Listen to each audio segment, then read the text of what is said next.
Hello, comrades. We've got a special guest for you tonight. Comrade Rick from Decolonized Buffalo.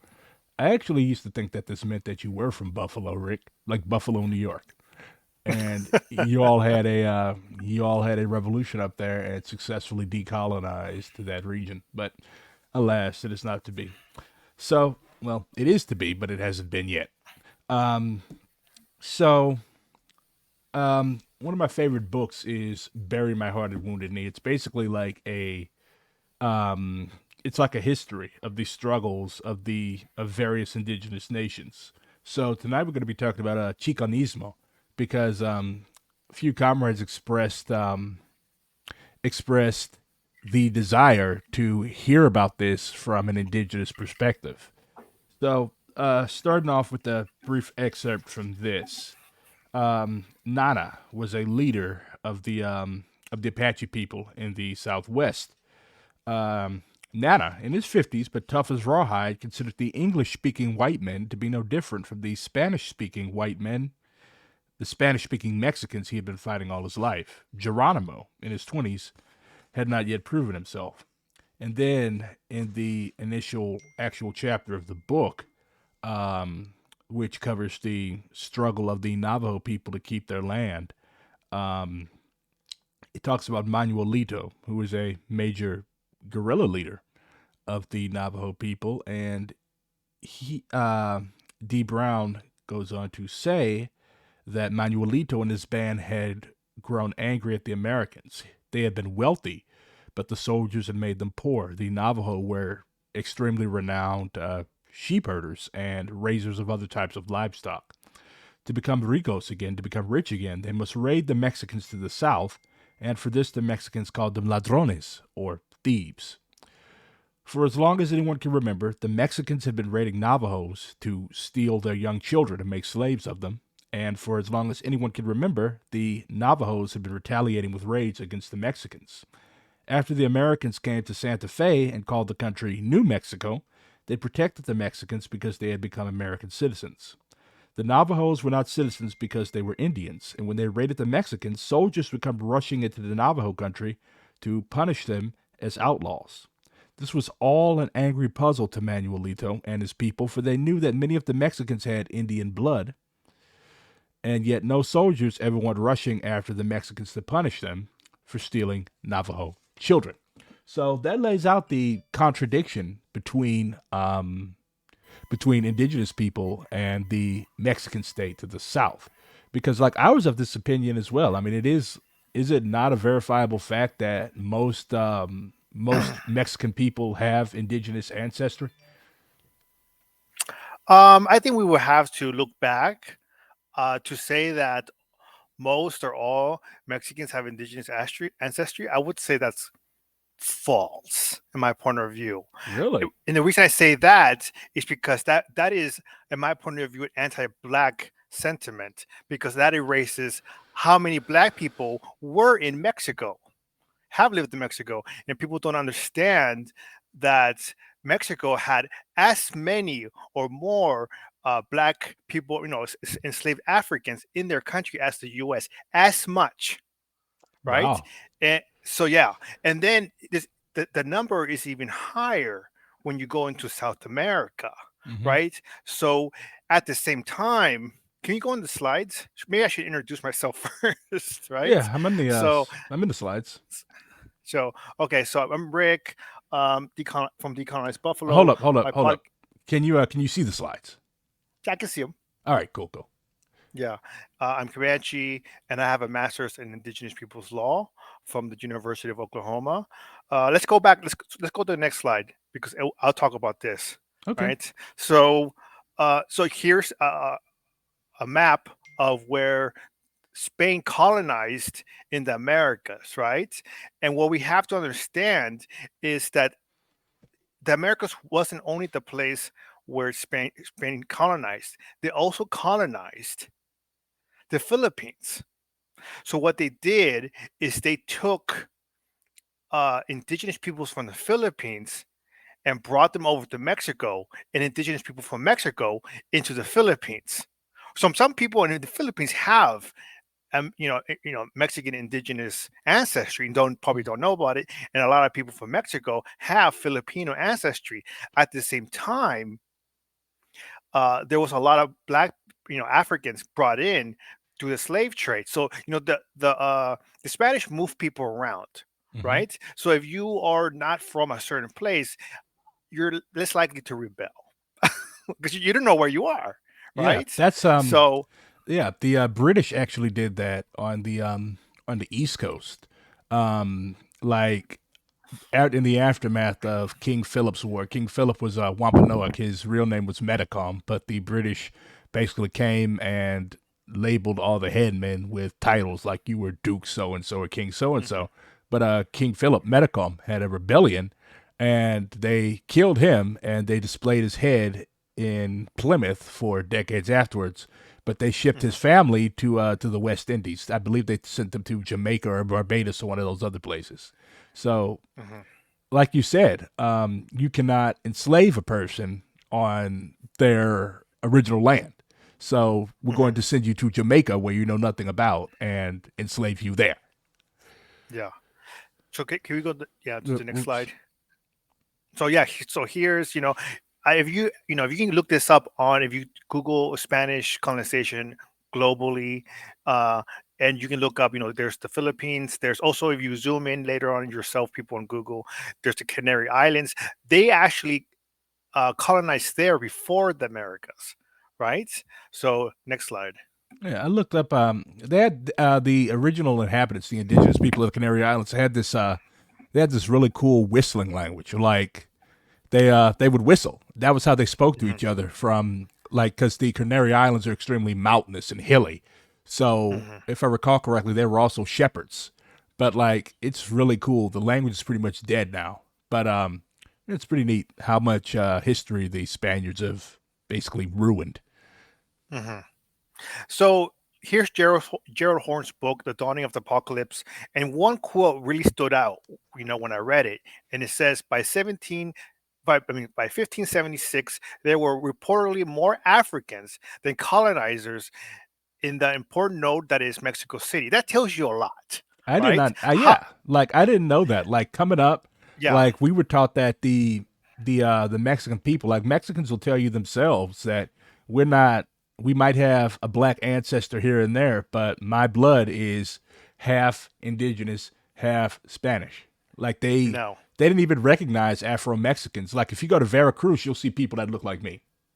And Hmm. if you go down there, like they only recognize those people. Never mind, there's also thousands of people who are descended from runaway African enslaved people who, because Yeah. Mexico abolished slavery almost immediately after independence. So we Yeah. basically, like, if you're enslaved in Texas or Louisiana, it's a lot easier to run down to Mexico than it is to run all the way up to Canada. Plus, Mexico has better weather.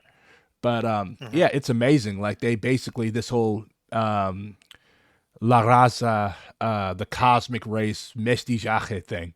Like it's basically half indigenous, so we have a claim, we have a title to the land, right? And Hmm. then half Spanish, because like Yeah. I always thought like why does every pretendian white person like why are there no pretend black white people save for Rachel Dolezal who probably suffers from some type of immense mental illness. Anyways, oh Hmm. also Talcum X Sean King, but like every time you get into a discussion with white people about their ancestry, their blood, they're always like, "Oh yeah, I'm 1/256th Cherokee." It's always Cherokee. Like, why do you pick the one tribe, the one Yeah. nation that enslaved Africans? Like, why are you all descended from them? Like, there's probably more white Cherokee in air quotes, than actual enrolled members of the Cherokee Nation. Yeah. So if you read "Becoming Indian" by Cersei Sturm, Mm-hmm. right, it shows that there, because she covers the Cherokee phenomenon and the pretendian thing. It's a pretty old book, older, right? But you see that there's like two federally recognized Cherokee tribes and 200 fake ones, right? So it Mm-hmm. shows you that how vast and how problematic pretendianism is. But yeah. So, but getting back to this, Mexico. also is has so many different ethnicities within it. The Arabs came in there, Chinese. When I was younger, I remember because I was raised by a Chinese stepdad. We went to Mexico, and there was Chinese immigrants there. Mm-hmm. So my mom was speaking to the Chinese immigrants, spoke Spanish and Mandarin. So my stepdad was speaking to them in Mandarin, and my mom was speaking to them in Spanish. And it was weird experience, but it was cool at the same time. So there's Arabs, there's a lot of European migrants that went there because in the 1800s Mexico wanted to copy the U.S. immigration method. So the story of Quanah Parker is a story of Mexico inviting American settlers to settle North Mexico, and it went backwards because too many white people came in, and then there was the Texas you know uh, independence movement and the whole Alamo thing, all that stuff. So and it shows you because Quanah Parker's mom, her parents migrated from the East Coast to Texas with permission from the Mexican government, right? And yeah, so that's a different story. But going back to this, but so there, let's go to next slide, the Spanish caste system, right?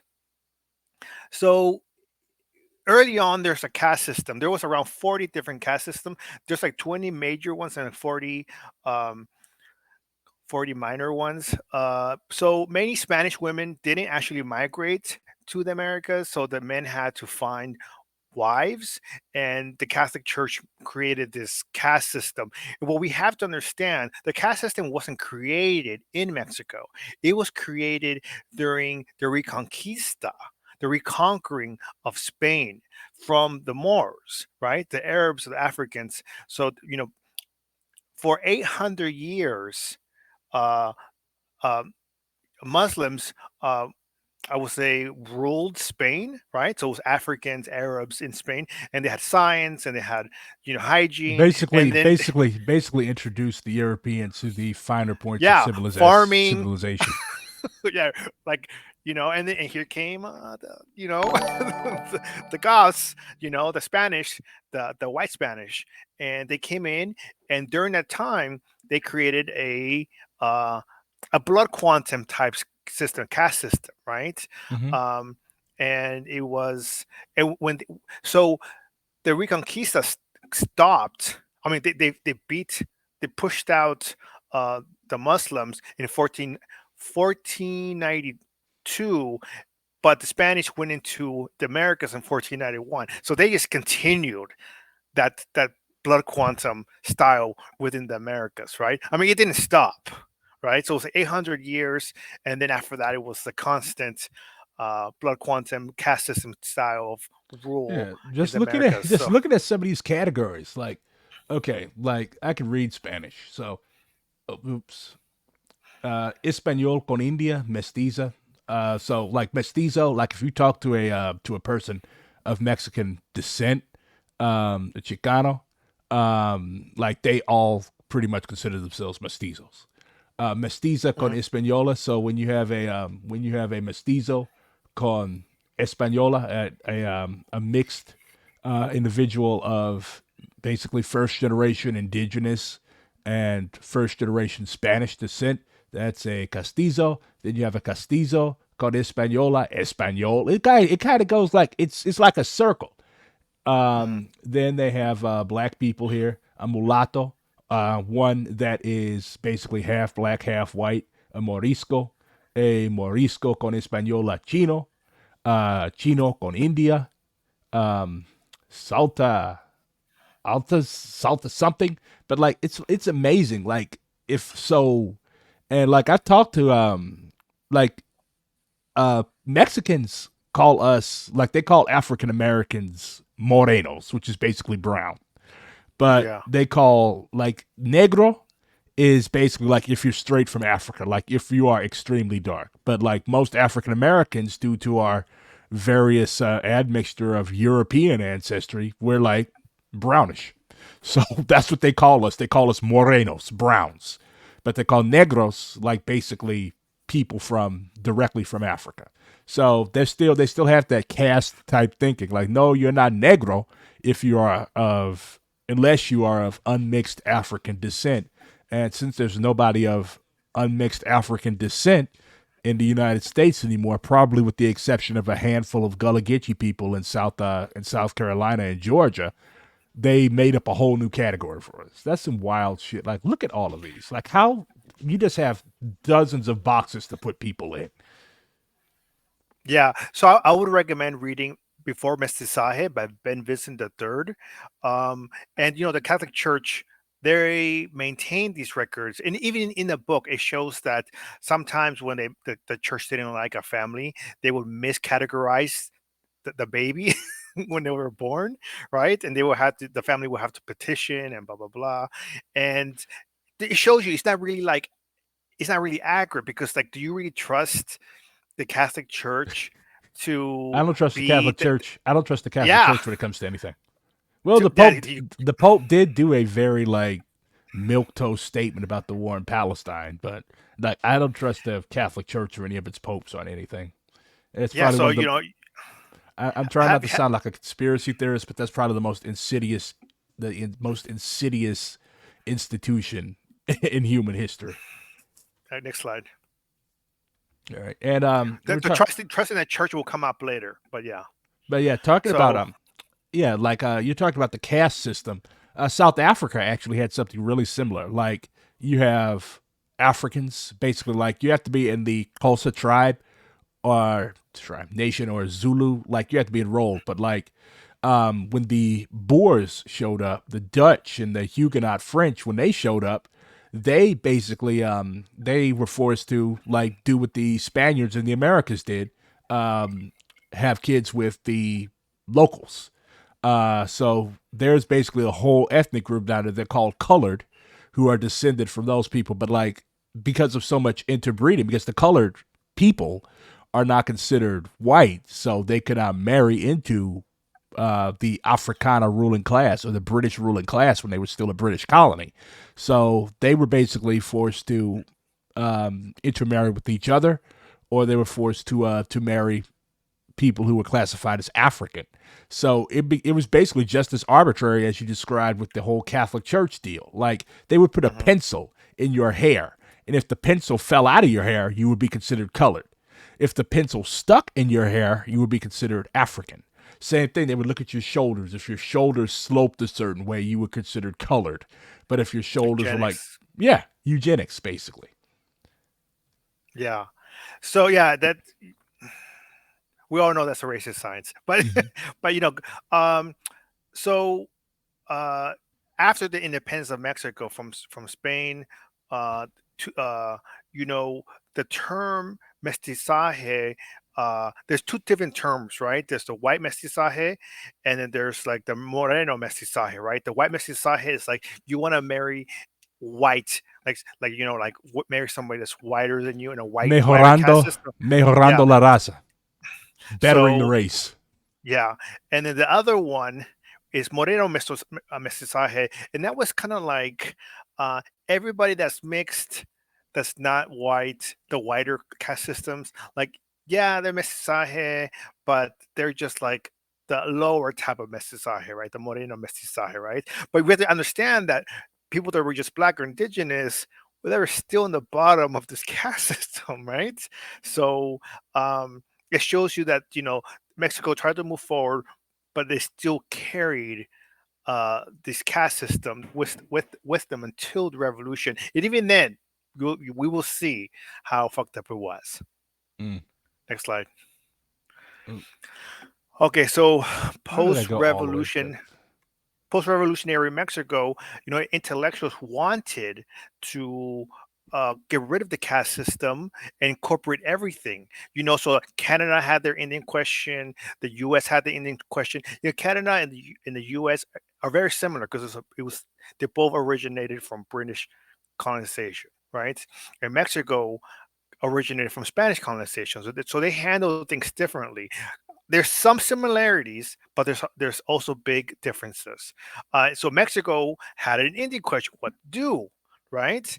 So one of the architects of the ideology of indigenismo was Jose Vasconcelos. And Indigenismo, if you read Nationalisms and Indigenous, the Indian in the Chicano Revolutionary Imaginary by Lourdes Alberto, and Indian and Nation in Revolutionary Mexico by Alexander Dawson. I actually interviewed Alexander Dawson on the podcast. I'm going to put it back up. Okay. Um, but it shows that indigenismo creates the binary, just like you said you thought earlier, right? So most people think all Mexicans are just indigenous and Spanish, and Spanish means white, and even that's problematic because if we go back, Spanish doesn't mean white. Spanish also is Arab, African, Jewish, right? That stayed in Spain after the Reconquista. Yeah, there's a Some lot of of them. a lot of people, like I was doing some research a while back, like a lot of people are finding out that they're descended from they call them conversos, people who were Mhm, basically they were forced, they were either Muslim or they were Jewish. And when the Reconquista came about and the Catholic hegemony was was launched, basically, like they called Ferdinand and Isabel, they called them the Catholic monarchs. And if I recall mhm, correctly, that's still part of the King of Spain's titles. But mhm, like these people, they wanted to stay in Spain because like you don't just want to uproot. I think a lot of the Jews and Muslims went back to went to North Africa, and some people or stayed. and converted. Yeah, yeah, they stayed, but a certain group stayed, and they were called conversos. Like, and Mhm. people still knew that you were there, but they were like, you Yeah, know what, fuck it. They we're probably Christians now. yeah, they serve, and plus, money rules, money talks, bullshit runs a marathon. A lot of them were extremely important to the economy of the area. So Mhm, they were like, we can't put these people out. We'll wreck our economy. Like we're gonna lose all our traders. We're gonna mhm, lose all of the people who make this country run because the Spaniards, the white Spaniards, like ultimately they were a military minded warrior group of people. Like warriors aren't going to be sitting around counting coins or trading shit. They, like you saw how they behaved in the Americas. They didn't come to trade. They came to enslave. They came to look mhm, for gold to make themselves rich by mhm. stealing it, by taking it, by murdering people. So yeah, we're not going to kick out people that are crucial to the boring work of our economy, so to speak. Yeah. So, I think going back to the Reconquista, so we have to understand Spanish themselves are not are not all white. Mm-hmm. Some of them are pretty dark, just like me. When I was in the military and I was in Afghanistan, I worked with the Spanish army, and they were as dark as I was. And Right. yeah, like funny story. So. The Dutch, because you know that Spain basically occupied the Low Countries, Belgium. Well, what was to become Mhm, Belgium? Belgium is a fake country. It's basically made up to see what happens when you try to make a bunch of French, Dutch, and German people live together. mhm. Anyways, So the reason I'm saying this, right, mhm. is because uh, now as we move forward, we have to accept that anybody in Mexico, just because they have a tint of brown or some brownness on them, it doesn't mean it's necessarily indigenous. We established that. Now they could be, even if they're Spanish, they could be from Arab, Jewish, whatever. They could be, from black people or Africans brought to, Mexico. They could be indigenous. They could be from indigenous people in the Philippines. So if you are not part of a native community, you can't really claim indigeneity. That rule is universal, right? Mm. So to say, oh, I'm indigenous in Spanish, that is from indigenismo, the ideology of indigenismo, and that Jose Vasconcelos was a Nazi sympathizer, just like this person here in this comment said. He actually, next slide, took money from the Nazi Party Holy for his, shit! yeah, He took money from from like wait, not from some jackleg ass first world American Nazi party, like from the OG no, Nazis. yeah. Oh Yeah, wow. and I've been saying this for a while because there was an article in Spanish and I translated it, but now it's in English. I'm gonna repost that on the share drive, right? Mm-hmm. I think you have to go back. Oh no. let's stay here. Yeah. So if you go to indigenismo, what is indigenismo, right? And it's a really good quote. Do you want to read it by Lord Alberto? The ideology of Indigenismo was not a singular practice or discourse by an ideology disseminated by the nascent government through educational, economic, agrarian, and social policies targeted at indigenous populations, while a concomitant cultural agenda reclaimed and reimagined specific forms of indigeneity through art, music, museums, and celebrations, and various other patriotic symbols. Alberto, Nationalisms and Indigenous, the Indian in the Chicano Revolutionary Imaginary. So this ideology was the start of it is Mexican nationalism. Mexican nationalism originated from Jose Vasconcelos, who was a eugenics, who took money from the Nazis to promote this idea, right? Uh-huh. And so let me see. He was the first minister of education in post-revolutionary Mexico. Can you imagine that? The father of Mexican nationalism, right? Um, so he also funded the muralist movement with Diego and Frida. Diego and Frida, in my point of view, their art, the Mexican nationalist art, is it's really sickening art in my point of view.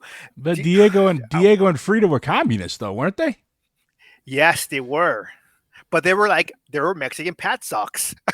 Oh my They were God! the first Mexican pat. Are you kidding? I'm not kidding you. Well, So you know how we that's have Hinko and Jackson. That's Frida and Diego and Jose. They were the first Mexican pat that's socks. a spicy take, my friend. No, that's fucking real. I'm telling you right now, right? Mexican pat So socks. no, that's a real thing, right? So he took this is really small letters, but I'm trying to read it. He took money from the Nazi party his newspaper was called Timon, right? You can look it up, right? So he actually wrote in the Raza Cosmica that the indigenous peoples came from Atlantis, which is absurd, right?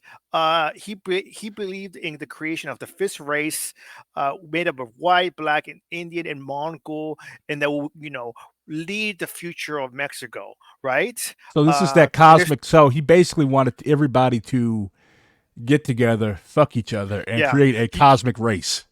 yeah. So want to read the two quotes from his book? Yeah. This mandate of history is first noticed in that abundance of love that allowed the wait. This guy is Mexican, so I'm pretty sure he knows what the Spaniards did to the Yeah, Aztecs and to the black people. Okay, like Mexican people, like the Mexican education system, like it's generally more advanced than the American education system. So this guy wasn't a stupid guy.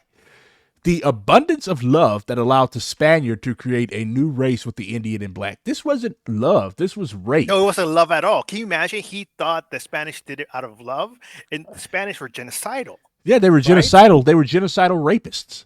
And then he Yeah, goes on to say the Indian is a good bridge for racial mixing. this really sick shit. When I But read that book, I was like, I had to put it down, this is a right? this is a this is a 20s fit. I can tell by the straw boater. So in the 20s and in the 1910s, um, like eugenics was sort of the thing. Like even Du Bois, Yeah, if you read him, like he segues into it. Like he eventually grew out of it and became an actual communist. But like early Du Bois was also what the Spaniards would call a mulatto. Like he had French, German, all sorts of settler ancestry, plus African, of course.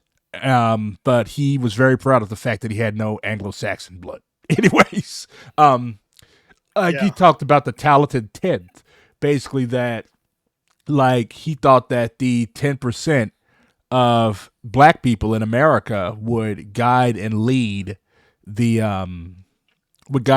the 90% who he saw as being basically, and a lot of like Booker T. Washington thought like this. He thought basically like the white Southerners did, that black people should not be engaged in intellectual pursuits, black people should dedicate our time. Like that's part of why Tuskegee was founded. Tuskegee was founded as an agricultural and industrial institute. Back in the day, what industrial meant was we teach you to be a carpenter, we teach you to be a mechanic, like we teach you skilled labor. Skilled labor is important, but it's very racist to assume that black people should not engage in like liberal arts or anything like that because basically they thought that we were too stupid. Nate, There's a question. There's a yeah, question. Uh, Nate is Mexican, by the way. He's a frequent chatter in my group, but he says that why he asks, "What are your thoughts of the Nikan Tlaka movement?" I would also like to know your yeah, thoughts on that because I don't know what the Nikan Tlaka movement is. yeah. That came from what I understand. It came from in Los Angeles from a dude named Olin from the Mexica movement, right? And that is a branch of Indigenismo. It's real sex shit. I remember dealing with them in the early 2000s, Mhm. right? It is it's like next level pretending shit. Mm, So, do you want to read these two quotes? sure. The eugenicist and revisionist, that's one of my favorite words, revisionist. I love the word revisionist. Excesses of extremist versions of Mexicanity go beyond mere cultural curiosities in that they are reminiscent of the mythologies of the Third Reich. Jacques Gallinier, Antoinette Molinier, the Neo Indians. In the 1940s, Vasconcelos' obsession with perfect hybridity and dreams of a super race led them to support the project of Nazism. Francisco Contreras, Eugenics and Nation Building, Post Revolutionary Mexican Identity Formation. So Oh, that's yeah, pretty. so That's so pretty. that's Diego. But so Jose funded the muralist movement, and here he is with Diego, and Diego with Frida, Bruh. and He does look like a there's he does look like a Pat song. yeah. So Diego didn't really know much about indigenous people. Neither did Frida. People claim that Frida's indigenous, but there's a lot of indigenous people from Mexico that are refuting that, right? For one example, was that Diego had a big collection of indigenous, artifacts, and he mislabeled them. That's how stupid he was when it came to knowing about indigenous people. He labeled things what he thought when they when people came later on after he passed, and they were like, "This is wrong. This is mislabeled his collection." So it shows you that he was out of touch from actual indigenous peoples, and he saw them as a thing in the past, not indigenismo is kind of like it fetishizes indigenous peoples as something in the past. It's kind of like, hey, we are also indigenous, like we don't have to worry about indigenous people since we're all indigenous. What's Mm, that movie where like we're all superheroes, so nobody's a superhero, whatever, that I don't know. Incredibles, whatever. Yeah, there you go. I haven't watched But The well, Incredibles since middle yeah, it's school. been a while. Yeah. Uh, So Go here ahead. is here is Aslan. Here are the claims. So I actually wrote down every single claim. I've been doing this for 2 decades now. So I talk to people. I'm like, hey, what do you think about Aslan? So here it goes. Um, Here how it goes. Before the age of Spanish colonization, there was a group of Aztecs that migrated down to what is now known as Mexico from an unknown place called Aztlan. Chicano suggests that Aztlan is somewhere what is the southwest, the U.S. The Aztecs settled what is now Mexico City and created their empire, right?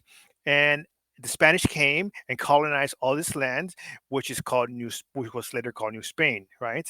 Next one, uh, and fast forward to the post-independence of Mexico, the Mexican-American War, 1846 to 1848. After the U.S. won that war and took big chunks of land of their territory uh, through the Treaty of Guadalupe Hidalgo, 1848. These territories will later become the states of Arizona, Colorado, Nevada, Utah, Texas, New Mexico, and California. Next point, the comic rhetoric of a Chicano is that by virtue of falling under the yoke of the Oops. U.S. Colonization, the new colonizers are in town. That makes these Mexicans the new indigenous. Next, Fast forward to the 1960s during the Chicano Denver Youth Conference in 1969, the term Aslan was adopted, especially in a plan spiritual than Aslan. E. The Chicanos also like to cite Jack D. Forbes, Azteca del Norte, the Chicanos of Aslan, as another trustworthy source of Aslan. F. We'll talk. We'll also talk about Marxism. They use Marxism to legitimize their land claims or claims to indigeneity. I just like Right? to say, yeah, I just like to say I won't take anything seriously written about Aztecs and Mexicans or anybody else that's brown from a guy named Forbes.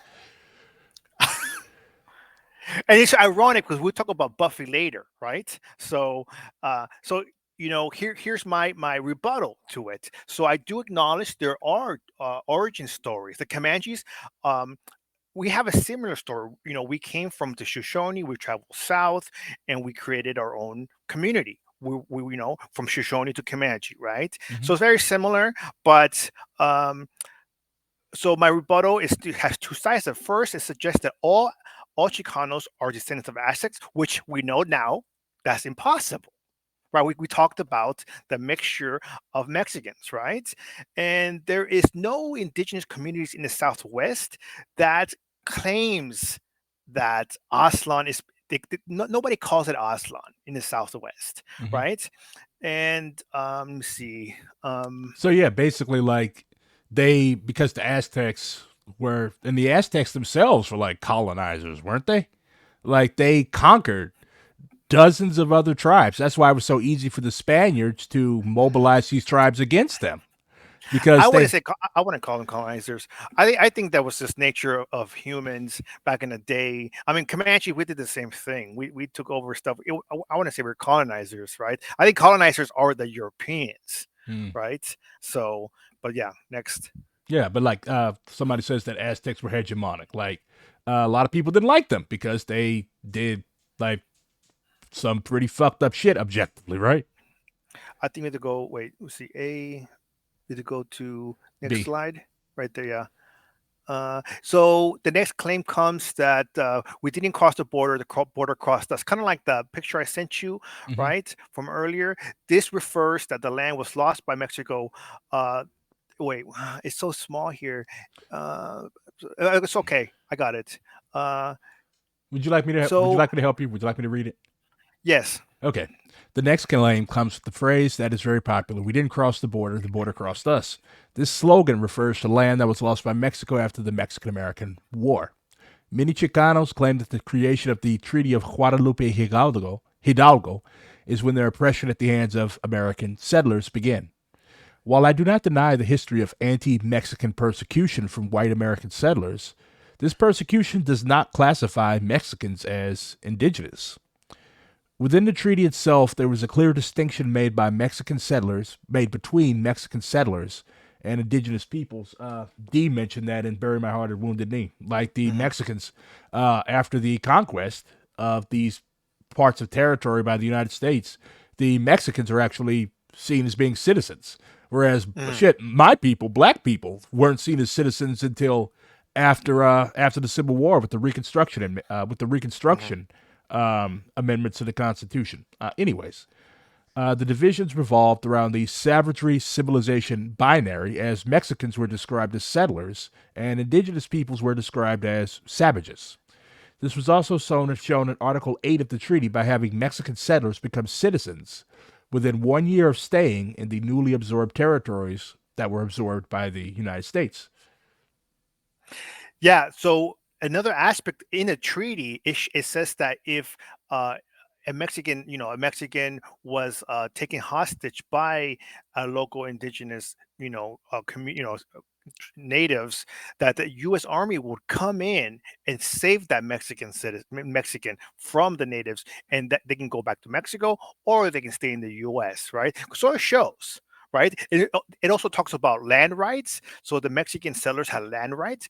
So this is 1849, Yeah, my people were right? still like my people were still fucking slaves in So you 1849. have to think too that Native Americans were not citizens until 1925. And this is the same thing in Mexico. 1920s, 1930s, the indigenous peoples were not citizens in Mexico. But Mexican settlers, non-indigenous Mexican settlers, were citizens in the U.S. and in Mexico. Mm. So, that's a fucking. It shows you that why there's a big disconnect between indigenous people. And next slide.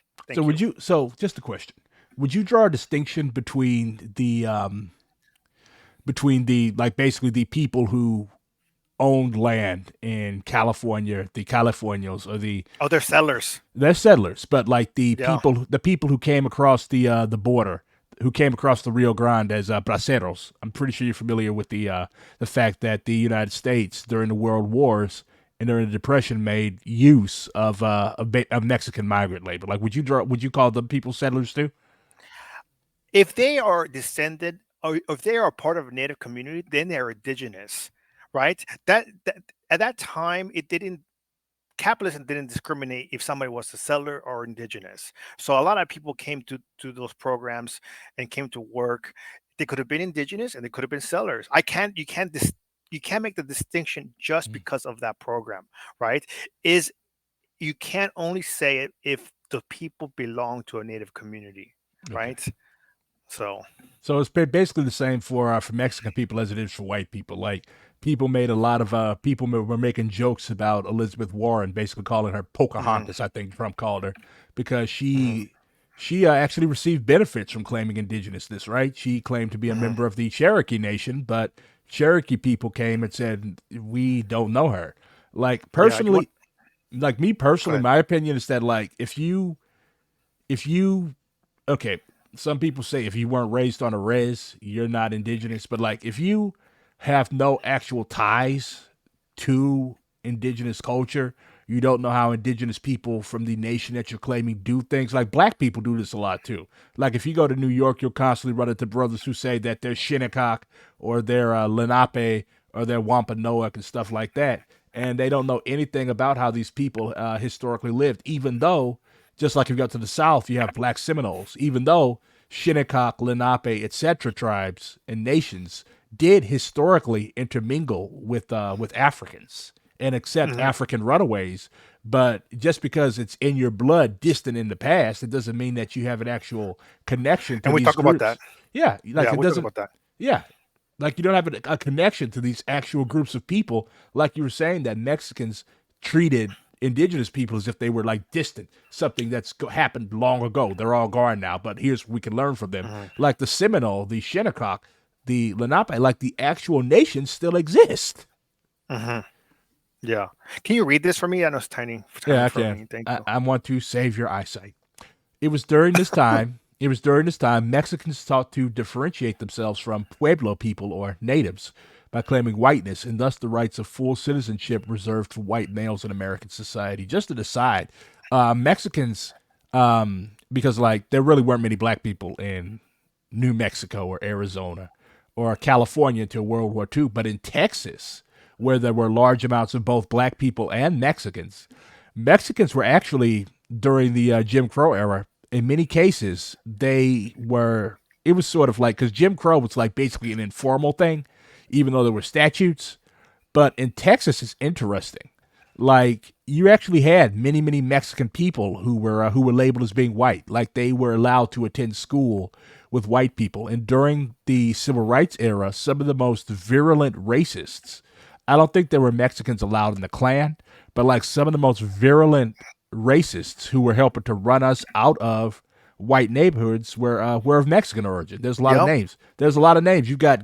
Mhm, You've got noted segregationist leader Leander Perez in Louisiana. Noted segregationist Ricardo Gonzalez. And it's ironic because now it's flipped. The white settlers now basically are working towards considering black people to be the Americans, and they're considering Mexicans to be the foreigners. So it's ironic how shit has flipped from back then. yeah. Um, We talked about this part in the second half, but the big point here is that Mexicans or Chicanos shouldn't be using Mexican settler land claims from the Treaty of Guadalupe Hidalgo as a claim to indigeneity. So the U.S. coming in, becoming the new settler ruling class, it doesn't make the Mexican settlers indigenous. He doesn't transform. You can't do that. They are still indigenous, except there's a new hierarchy, Mm. right? That's all it is. It doesn't mean that you're indigenous. I'm sorry. Actually not sorry, but go ahead. Next slide. All right, I'll read this one. Part C, Rebuttal C.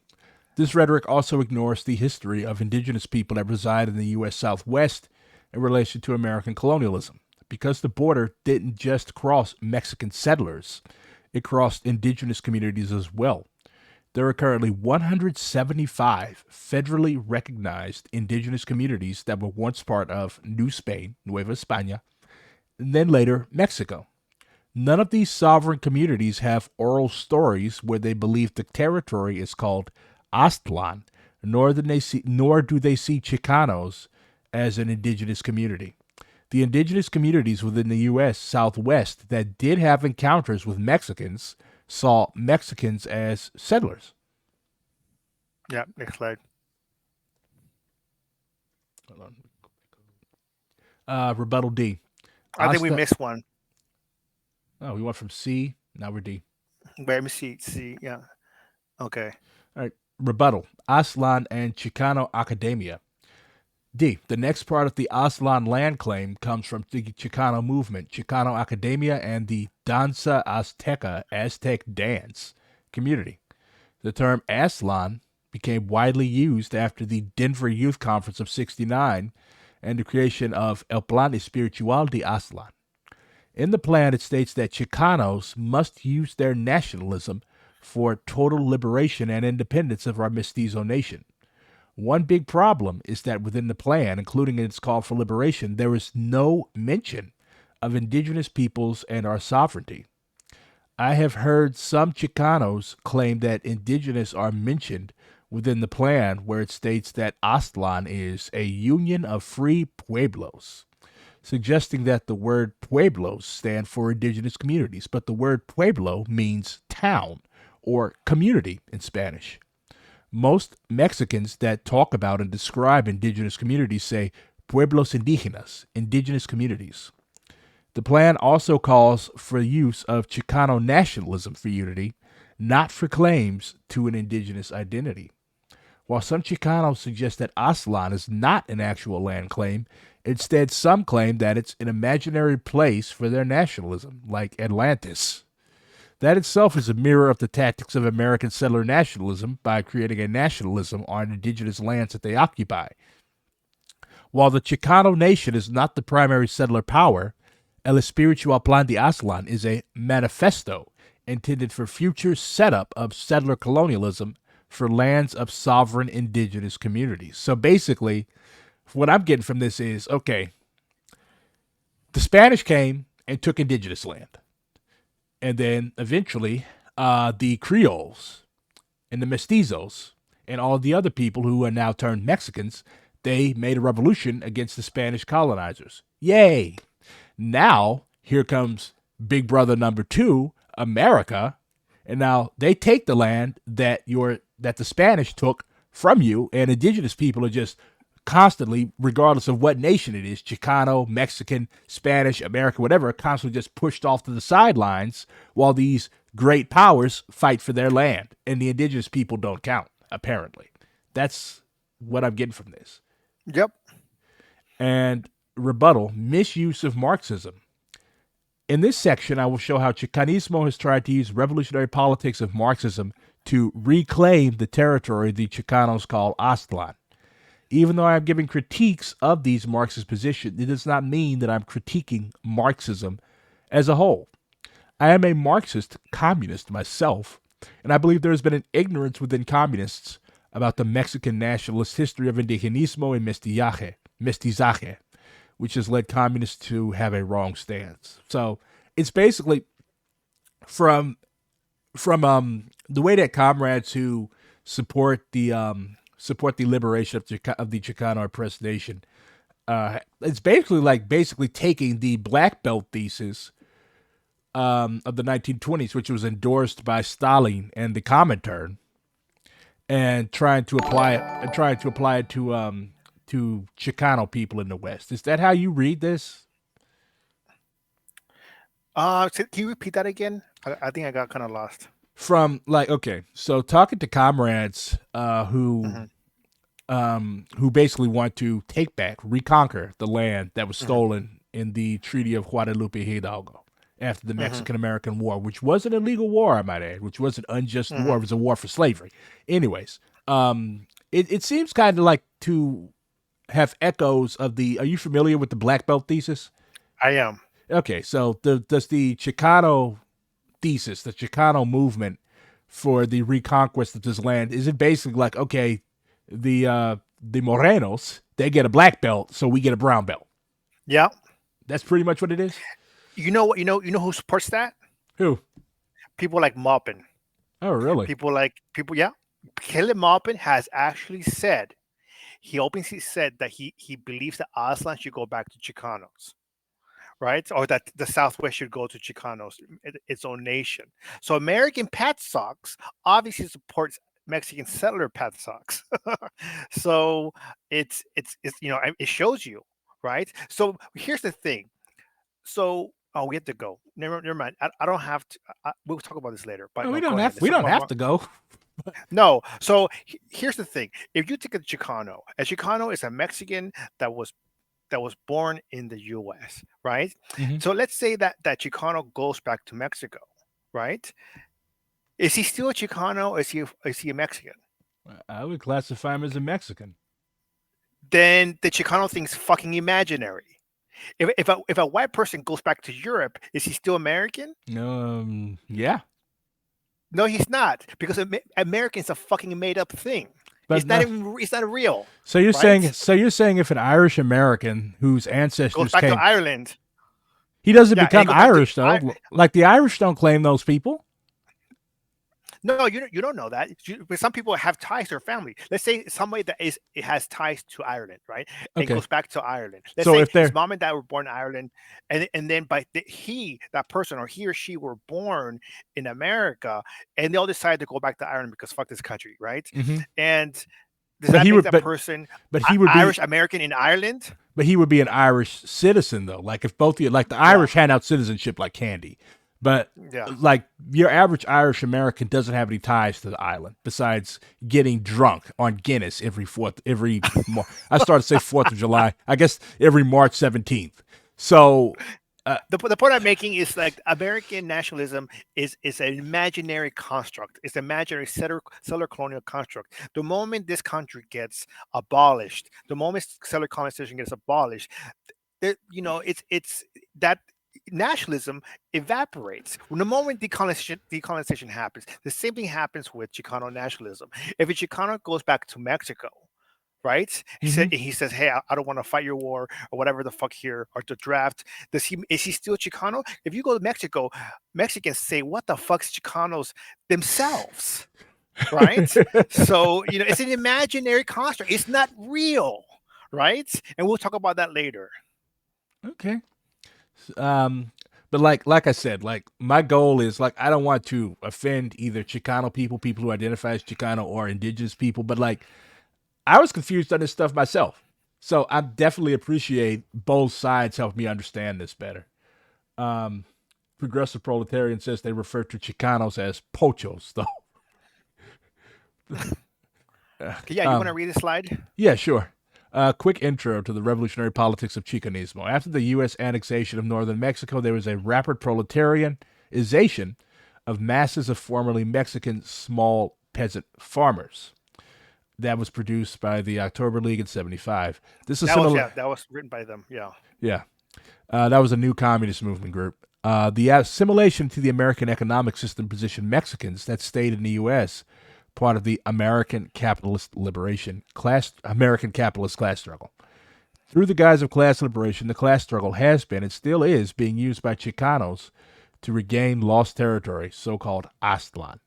From the earliest years of inception of Chicanismo, there has been leftist literature calling for some sort of bringing back authority to Chicanos or Mexico. There are also claims to indigeneity within American and Chicano Marxist literature. I'm going to use two examples from communist literature, then after I will address the problematic issues with these views. Example 1, misuse of Marxism. From the Struggle for Chicano Liberation by League of Revolutionary Struggle, Marxist-Leninists. That's another new communist movement group. These things sprang up like weeds.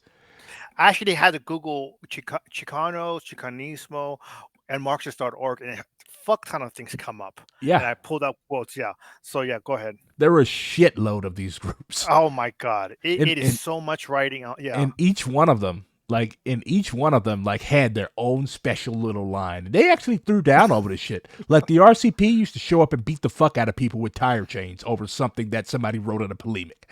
Anyways, in the U.S., yeah, I'd be down. I mean, there needs to be some more of that type of struggle in the left, and everybody just talks shit on Twitter. Anyways, in the U.S., after socialism is won, the Chicano Nation may decide to become an autonomous region rather than secede or become a federated republic. Regional autonomy may also be the solution for the administration of areas of Chicano concentration outside the Southwest. So basically, you're just going to have a bunch of little Bantu stands. Like, oh, here's a bunch of Chicanos on the south side of Chicago. They get regional autonomy. Like, next, yeah. Example 2. The RCP USA, everybody's favorite. The Chicano Struggle and Proletarian Revolution in the U.S., a paper discussion.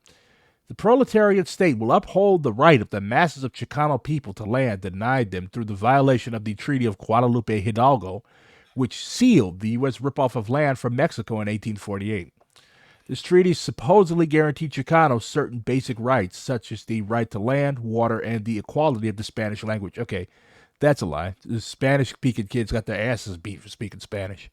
But like the treaties the U.S. made with the native peoples, these rights were quickly trampled upon. In the struggle to uproot the legacy of national oppression and white supremacy, one important policy of the proletarian state will be to uphold the right of Chicanos, as well as the black people, Native Americans, etc. It's amazing how they put y'all in with the etc. They put y'all last, and then they put etc. after y'all. It forms, yeah. Nice to meet you, Mr. etc. To forms of autonomy and self-government. For Chicanos, this would mean the right to establish autonomy, i.e. self-government within the larger proletarian state in large areas of the Southwest. This may take the form of a single autonomous region or several autonomous areas. This will mean that, in contrast to things like the Indian reservations under the present system, the real needs of Chicanos and other oppressed peoples for some land and resources under their autonomous authority will be met. Trust me, bro. I want to say that here in this quote, they put a difference between Chicanos and Indigenous. They obviously know the difference, but they still want to give them land because of the fucking treaty between two settlers. Right? They acknowledge the treaties with, it says in a quote, between natives and the U.S., but somehow treaties between two settlers is like, oh yeah, let's fucking let's honor that. Who gives a fuck? Yeah, and it was between two settlers. Like, I note that they don't mention the myriad of treaties that have been signed between indigenous nations and the United States and Mexico too. Like, it's amazing. So too, I do want to say before we move forward, in 1950, after the Treaty of Guadalupe Hidalgo, the U.S. came into the Southwest and started making treaties with those native communities. Mm-hmm. Right. So if you're native you're in these communities, you know who you are. Mm-hmm. So if you're not descended from somebody in these communities from 1850 in the treaties, then you know you're not indigenous. You know what I'm saying? If you're just a Mexican settler. I mean, like, the U.S. went in and created treaties. That's another point I forgot to say earlier. So, go ahead. Yeah, that's why we have 175 federally recognized Native communities in the Southwest that used to be part of Mexico. Yeah, like even if you talk to like average ordinary, because from what I'm seeing, like this whole Chicano thing, it like seems to be something that came out of academia, kind of like how, like you correctly brought up, like how a lot of this stuff is rooted in bad science and in many cases even mysticism. Eugenics. Like it kind of reminds me of the Nation of Islam and other various black type groups. Like people have been talking about the Black Hebrew Israelites. Like you talk to people that are in these cults, they'll tell you, I'm not African, I'm a Moor, or I'm an original Hebrew, or I'm a member of the lost found nation of wherever the fuck. And in a way, I kind of get it. Like, just like Just like black people were humiliated by slavery, Chicano people were humiliated by the Mexican American War, right? So Hmm. people who have been humiliated, they come up with anything to solve their consciousness and make themselves feel better about themselves. So we're not Mexican settlers. We are descended from the great and mighty Aztec people. Hmm. So both these Marxist examples have similar points. They both believe that the land was taken from the Mexican American War, should be under autonomy by Chicanos themselves. You and many other indigenous scholars believe that the land should be under the autonomy of the indigenous people Hmm. from whom it was taken by both basically three peoples. Spaniards Yeah. first, then Mexicans, Right. then Americans. So That's basically Comanches. We fought the Spanish. We fought the Mexicans, and one. If you Google Mexican American, no, Mexican Comanche War, we beat the Mexicans. We were depopulating Texas because we kept pushing them back into. that's why We actually raided almost all the way to Mexico City. They thought we were going to raid Mexico City, right? that's why they brought all those settlers in as a buffer. Exactly. So, you know what? Exactly. Let them fuck Davy Crockett and those rednecks up. Leave Yeah. us the fuck alone. And that backfired because we know what happened. Okay, but go ahead. Sorry. But I just find it funny. Like, it basically, I imagine to you, it just seems like the Mexicans crying over spilled milk. Like, okay, yeah, who stole our shit first? You're crying about your Hmm. land being stolen. Y'all stole our land twice. First when you were Hmm. Spaniards, then when you were Mexicans. Hmm. Um, Exactly. So the second example evokes the Treaty of Guadalupe Hidalgo, but as I mentioned before, that claim is a settler land claim. What disturbs me is the abundant amount. Well, before Robert E. Lee joined the Confederacy, he was pogroming Comanche in Texas. He He also, was, yeah. yeah, when I think it was Lee or another Confederate general who killed John Brown. Um, what disturbs me is the abundant amount of communist material that exists that supports Chicano claims to indigenous lands in the Southwest. Surely anyone would believe that settler Marxists should understand settler colonialism and decolonization. I'd have to beg to differ on that. Yeah. Settler Marxists don't even understand Marxism, but they don't. Yeah. This is why colonial narratives exist within Western, American, Mexican, and Chicano Marxists.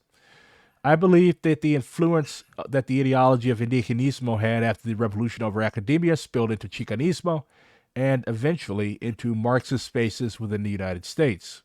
There is a deep lack of knowledge of a history of indigenous anti colonial struggles within the U.S., let alone a knowledge of history of indigenous anti colonial struggles in Mexico. This includes the knowledge of indigenous sovereignty. I'm sorry, I have a very, very sensitive mouse. All right. F. Indigenous sovereignty. During the inception of Chicanismo, the self determination era, 68 through present, in U.S. federal Indian policy and the fight for indigenous sovereignty by federally recognized tribes started. During this time, sovereign indigenous communities in the U.S. have made giant leaps into strengthening our sovereignty. Many of our native governments have fought for strengthening our sovereignty via court systems, legislation, and tribal police. We have built economies that have grown massively in the last 30 years.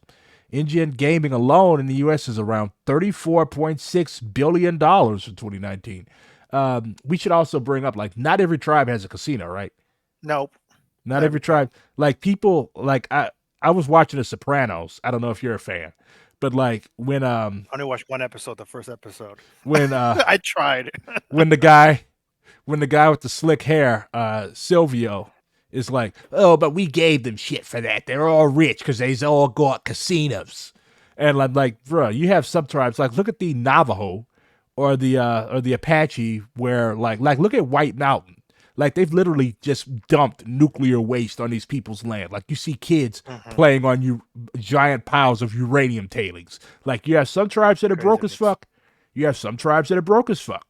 But you also have a few tribes that are rich as fuck because of Yeah. casinos. So, like, Hmm. that's the thing. Like, that's why we should always be careful not to just lump all indigenous people Yeah. into, like, oh, you're Comanche, so what do you think about this thing this Cherokee dude did?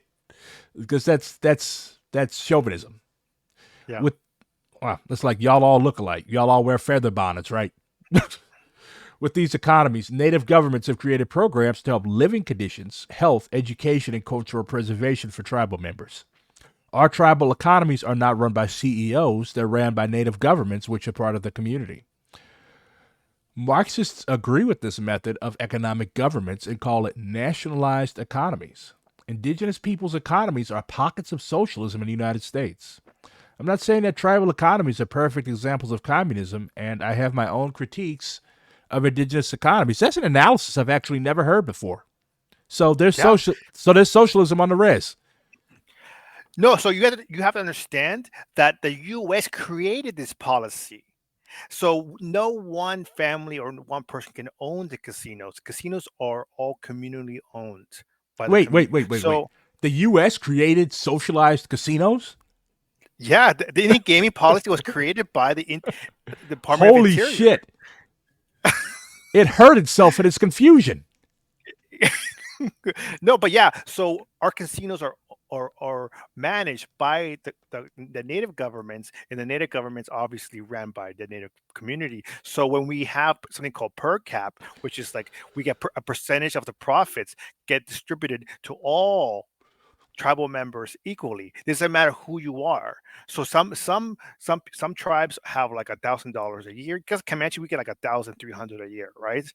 And some other ones get $10,000 a month, Holy right? The shit! rich, yeah, yeah, it is holy shit. The ones in California get a fuck ton of money. But those are those are 15,000. those are also very, very, very small nations, though, right? Yeah, very small. Some of them are 20 people. Some of them are like 300 people, but still that's a lot of money. But it doesn't matter who you are. These people, these communities, they all run it communally, right? And that is nationalism. What's it called? Nationalized economies, right? So I thought you were gonna say National Socialism. I'd have to correct you. no, no. Yeah, I just my brain is late. I mean, it's later for you, but it's late for me. But 'cause I Been have trick or kids. treating. But yeah. So my thing is within the profits as well. We create programs to like daycare, language programs, cultural programs, like recycle programs, like for Comanche we have 100 different programs. Like if there's mold in your house, you call it the Comanche government or the programs, and say, hey, I have mold in my house, and somebody will come in and help with the mold. If you need a tornado shelter, they'll come in and build tornado shelters for you. If you need glasses, there's a program for Comanches to need glasses to come in. If you can't afford glasses, they'll pay for you. I mean, they'll get the glasses for you. Blah blah blah blah. 100 different programs. That is what I would call communism, I mean, y'all are right? The taking. government, Yeah, I mean, the, com- communism. the Go Communism at ahead. the Sorry. root. Communism at the root is people taking care of each other, and that's what y'all are doing. Y'all are taking care of each other. And it's not just gaming, right? This is we have Comanches have a water park, we have smoke shops. A lot of different native communities have smoke shops. There's Hard Rock Cafe is owned by a native community. Wait, It's global. the Hard Rock Cafe. It's native owned, yes, Which right? nation? I don't. You gotta Google that. I don't know, right? I googled it. I did Google it. So, but it's owned by natives. There's some natives have ports. Some natives are talking about getting. My cousin is a native lawyer, and he was about to help. I forgot what he said. Which community to help a community build an airport because China wanted to have economic diplomacy, economic partnership with a native community here in the U.S., So but you it are, didn't go through. wait, but there's still that's still legal for sovereign indigenous nations to conduct their own diplomatic and economic It affairs is with foreign because some of countries. them. That's why I made a tweet this week that some native governments, like the Navajo nations, need to cut ties with Israel because they have economic ties with Israel, right? Mm. And I think we should get more ties with people like China. Just saying, I, So I think the Pat Soaks and the MAGA communists might like that. so that's a thing. We have a we have so our economies it doesn't just benefit native people because we donate into infrastructure. We donate like the casinos. We don't just hire native people. We hire a bunch of non-natives. So the local non-native community around the casinos are the ones getting hired by the casino, right, with benefits and pay and Mm-hmm. all this stuff. So we've helped fund fire departments, hospitals, programs for non-native people, right? And So that our economies feed also non-native. So and that that we that are. that puts the lie to the, like, every time you talk to white people and even some ignorant black people about indigenous people, oh, they need to get off the government's tit. They're still Oh no. whining up. They're still whining about shit that happened years ago. Like, bruh, like, these people are actually helping to carry many parts of the United States. Like, if you drive through rural areas, like, there's a hank of territory a bit south of St. Louis. There's nothing down there but prisons. Like, you go to Pacific, Missouri, like 90% of the people in that little small town work at the prison. Hmm. Like, that's what they It's would have. wild. Yeah, like Oklahoma would be nothing if it wasn't for indigenous people. Parts of Texas, Louisiana, like basically the whole South and the Southwest. Like, from what you said, y'all are carrying it. Yeah. So we have to understand too. So now we talk about this in a sense of revolutionary sense. So the Navajo Nation has 300,000, around 300,000 members, right? So if the U.S. government collapses like the Soviet Union did, Mhm. we know how to run shit. We know how to run infrastructure, economies, food, agriculture, trade, diplomacy. We are a system in place in case the U.S. government collapses. We have more experience than any communist party in the US. Mm. The Navajo Nation alone has more experience than any communist party in the US, let alone other communities that have this experience. So we are the vanguard. From what I've seen, you all haven't been fucking it up by doing stupid shit like throwing political opponents in. Well, Dick Wilson on We Pine fund Ridge. we fund politicians. We fund Yeah, uh, uh, you know uh, bills and stuff too that will benefit us. So I do have my critiques. Not everything's perfect. yeah. Do think Like, that's you occasionally you get an yeah. asshole like Dick Wilson on Pine Ridge who basically ran it as his own personal gulag. Not only that, we have people like Kevin Stitt, who is uh, enrolled in an indigenous community, Isn't he a and he's cop? a fucking. No, Kevin Stitt is a governor. Is a governor or the The of governor of Oklahoma? Oklahoma? Whatever. Oh, Yeah. So he's a Republican. He's a piece of shit. But it's there was something that somebody looked into that his family actually paid a while back, like 100 years ago. It's a white family that paid to be into that native community. five That they five need to be, five $5 Indian. yeah, they need to be rooted out, in my opinion. But that's a whole different conversation. Go back into this this PowerPoint. All right, let me scroll up. You did a good job on this PowerPoint. Like, this is dope. I'm going to I'm going to consult this a lot. So, more on rebuttal, indigenous sovereignty. Clearly, settler Marxists would see these accomplishments and see how they fit in revolutionary struggles, especially since we, as indigenous peoples, are part of the main contradiction within the U.S. The contradiction between settler colonialism versus decolonization. Settlers don't, and instead they are theoretically lazy. Instead of understanding our sovereignty, American and Chicano Marxists are missing a critical contradiction within their analysis. At the same time, many American communists ignorantly believe that Chicanos are the indigenous people of the American Southwest. I guess the Hopi and the Navajo and the rest of these people just vanished into a hole in the ground instead of the 175 sovereign indigenous communities.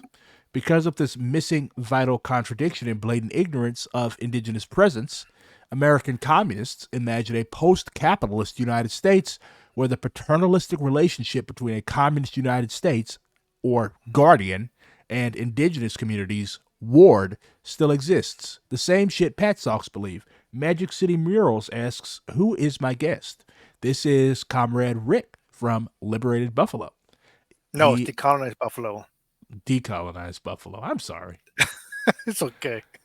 Uh, Mexican Pat Socks. I've heard of Mexican Nazis, but I've never heard of Mexican Pat Socks. Oh, same shit. Go ahead. That is true.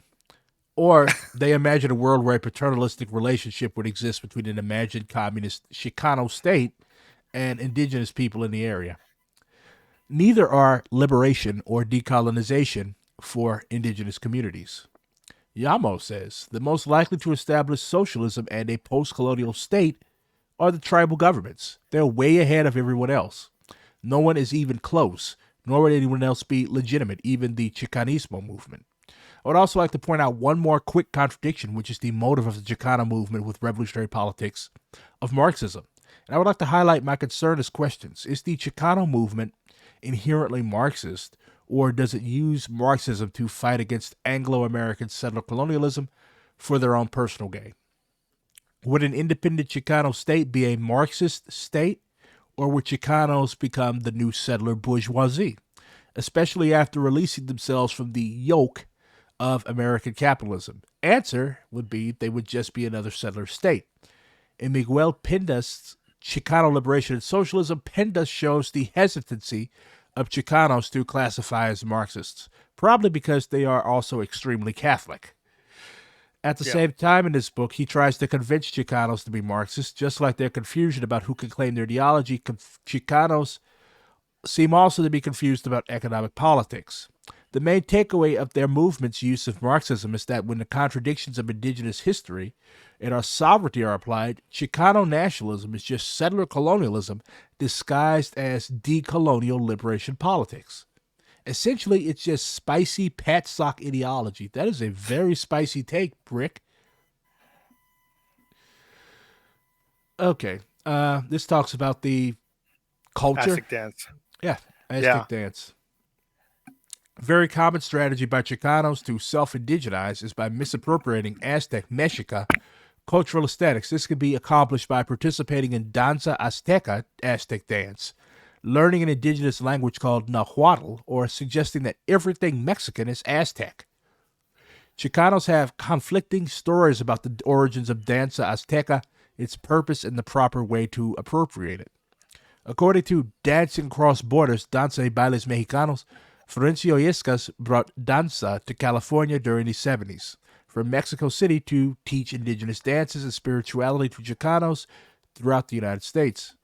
I have heard this claim from the natives within California and Chicano race shifters as well. While I've heard that Yescas is indigenous, I've also heard from indigenous individuals from Mexico that they had their doubts about his claims to indigenousness. Yescas' story is not just that of a person who brought danza. There are stories within indigenous communities, both in the U.S. and Mexico, that he actually created Danza Azteca himself. Some Chicanos express discomfort from participating in danza. These skeptical Chicanos stay away from Danza Azteca altogether. According to Mario Aguilar, one of the first Chicanos to learn Danza Azteca in the U.S., Danza Mexicayotl maintains that danza should be used solely for cultural and spiritual fulfillment. It's not about being politically free or empowered through danza, because it's not that at all. It's spiritual.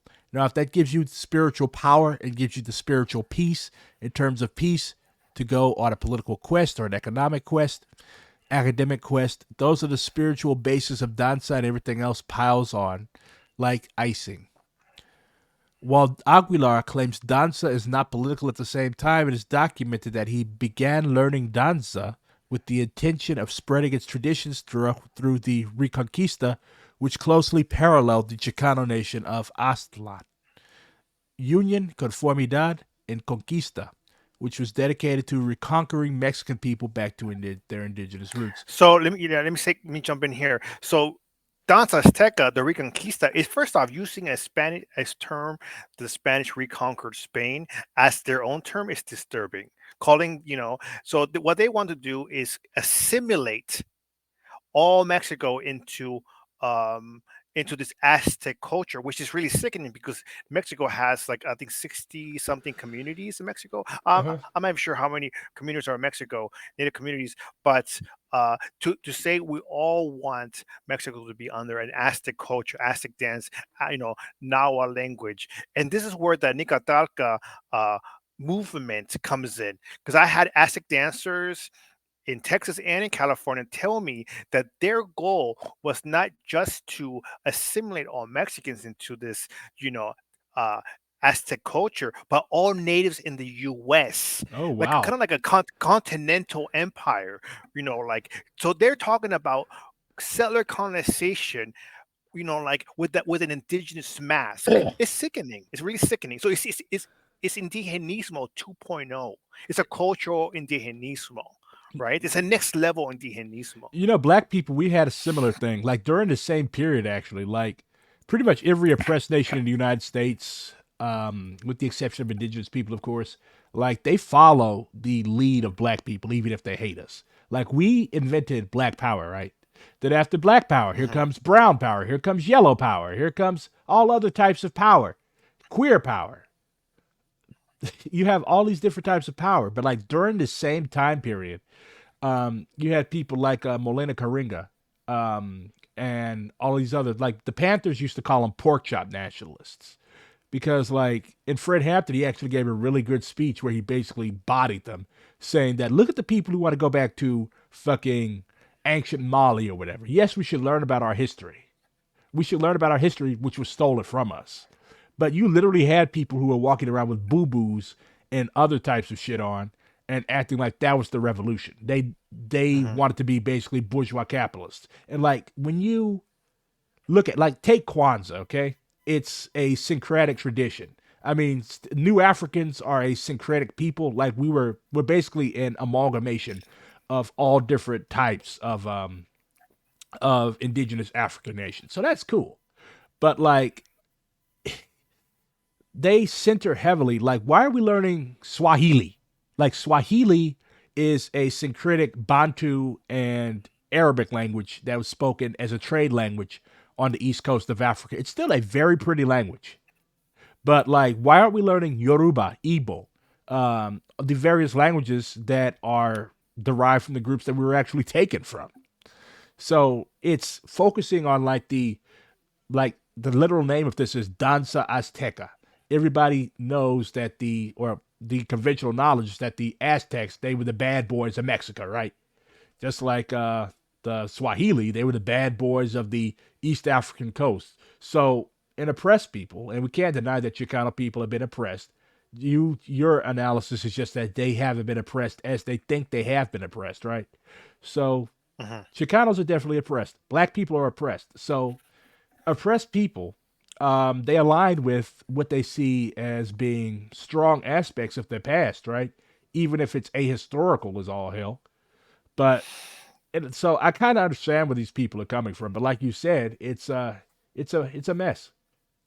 It So is. It's a mess. so what is a Chicano and its proximity to indigeneity and ethnicity? We've already covered that Mexico is ethnically diverse, and not all Mexicans and Chicanos are indigenous. What's clear is that there is no consensus about who exactly is Chicano, let alone whether Chicanos are indigenous within the Chicano community. An experience, diaspora experience, this is experienced within many immigrants to the U.S. globally. And the diaspora experience is not just something indigenous people from Mexico experience, Mexican settlers also share it because Mexican settlers are also part of a diaspora. Yeah. A political ideology. It came after the Mexican American War, which we already covered, settlers oppressing settlers. So an ideology cannot make you indigenous. So basically, I guess the closest parallel that you would draw between the Chicanos and the Anglos would be the British Canadians and the Quebecers. I guess so. Yeah. Because like you go up there and the Talking people, about. like the people in Quebec, they're all like, oh, we are so oppressed. We deserve to be independent. Why you not speaking Francais? La la, titi croissant. And like there's actually a violent, there was in the 70s like a violent movement that was bombing shit because they want to separate from Canada because their position is that the Brits came in and took all their land away. And some of their descendants, they said, you know what, fuck this, it's too cold up here anyways. And they're chilling out of Louisiana now, hunting alligators. The Cajuns, they're pretty chill. Like, I don't see any Cajun separatist demands. But the Quebecers, like, they're obsessed with this shit. Yeah, but it's like native land, so it's like they should probably go back to France. Yeah. Yeah. But like, like the French don't even claim them. Like the French are like, okay, they're basically a bunch of rednecks that live in Canada. Like what are we going to do with them? Yeah. Yeah, settlers move to innocence. Are these strategies or positionings that attempt to relieve the settler of feeling of guilt or responsibility without giving up land or power or privilege without having to change much at all. We're seeing this with Israel now. Like, oh, Israelis and Palestinians can live side by side. Like, no, there can only be Palestinians. There's not going to Yeah, be there's not going to be such a thing as an Israeli anymore. yeah, they're using the settler move to innocence for sure. The Yeah. decolonial theory. Oh, we were part of this land 3,000 years ago, and it's like, but we lost our land like 100 years ago, 150 years ago. Comanches is like, yeah, 100 years ago, I mean, right? So I literally look like the people that you see on ancient Egyptian murals. Like I've had Egyptians literally tell me that I can pass as an Egyptian. So should I move there and move into one of the old palaces and label myself Pharaoh Black Redguard the Fifth? I mean, that would be funny as fuck. But like, I don't have any right to do that because I have no ties to Egypt. So settler move to innocence is also pretendinism. I don't know if you see me using that on Twitter or on X, Pretendianism, right? yeah. Yeah. So that pretendinism is a settler move to innocence, right? So it's like they are putting on an indigenous mask, just like Buffy, just like what's her name that her she passed away. Her sister spoke out. Sasheen Littlefeather, Yeah, the right? guy that And the lady that got Marlon Brando's Oscar. yeah, Sasheen. Yeah, Yeah. that was during the Wounded Knee crisis, wasn't it? Yeah. So I think, all these pretendians are using a settler move to innocence. So they're trying to say, hey, well, I'm part native. You can't really treat me as a white person. And this is what Chicanos are doing. They're saying, hey, I'm part indigenous. You can't really like, say I'm a settler, or you can't, you're not taking accountability of being a settler because they're trying to don indigeneity wrongfully. And like I said before, the only way to claim indigeneity is being part of a native community. If they're not, they should probably just shut the fuck up. And see, Yeah. this is another way in which black people are kind of advanced. Like with us, I know you've been around. It's like with us, if you don't look like us, like it doesn't matter if your grandpa was whatever, what's half black or whatever. If you ain't black, you white. Same Mhm. thing. If you of course we wouldn't call indigenous people, like we have a fictionalized notion of what indigenous people look like. So like we'll just see somebody walk, oh yeah, he look like an Indian, right? You know, Mhm. the like they look like you. But like, so we don't fall for that type of shit. Like we look at Rachel Dolezal and be like, she ain't light skinned, she white. And it always kills me. Like when these people, I'm not. Like if you have to write giant theses this thick about your identity, you are not of that identity. Like nobody has to tell me I'm black. I know I'm black. I have two black parents. You get what I'm Yeah, saying? it's funny about the funny thing is about Elizabeth Elizabeth Warren is that she said she was Cherokee, and then Cherokee turned around and made a public statement saying that the government said like, "Hey, no, she's not. She's fucking lying." So it shows you that we use our sovereignty to call these people out. Can you read the second quote? Because it's Yeah. really important. Yeah. In this move to innocence, decolonization is stillborn, rendered irrelevant because decolonization is already completed by the indigenized consciousness of the settler. Now, we are all Indian, and the decolonization is no longer an issue. Our only recourse is to move forward, however, regretfully, with our settler future, land or power or privilege, without having to change much at all. Much at all. So basically, this is settlers making peace with themselves that yeah, our ancestors did horrible things, but let's convince ourselves that we deserve to have this land. That's what Chicanos and Mexican nationalists are. That's the And same thing. It's the same thing that Hinkle said in the video that I posted. mm-hmm. He said that American settlers, the Anglo, the British descendants, are now indigenous because they work the land. That is a white supremacist talking point. To Yeah, say, hey, we work the land because the natives weren't working it is a white supremacist talking point. And he used it, and nobody's picking up on that, right? yeah. And like I Well, said, that's a that's why because like oh, people are picking up on it, but the thing is, a lot of these people that follow him, in addition to being like look at Yankee Tanky, like this dude is not a serious political actor.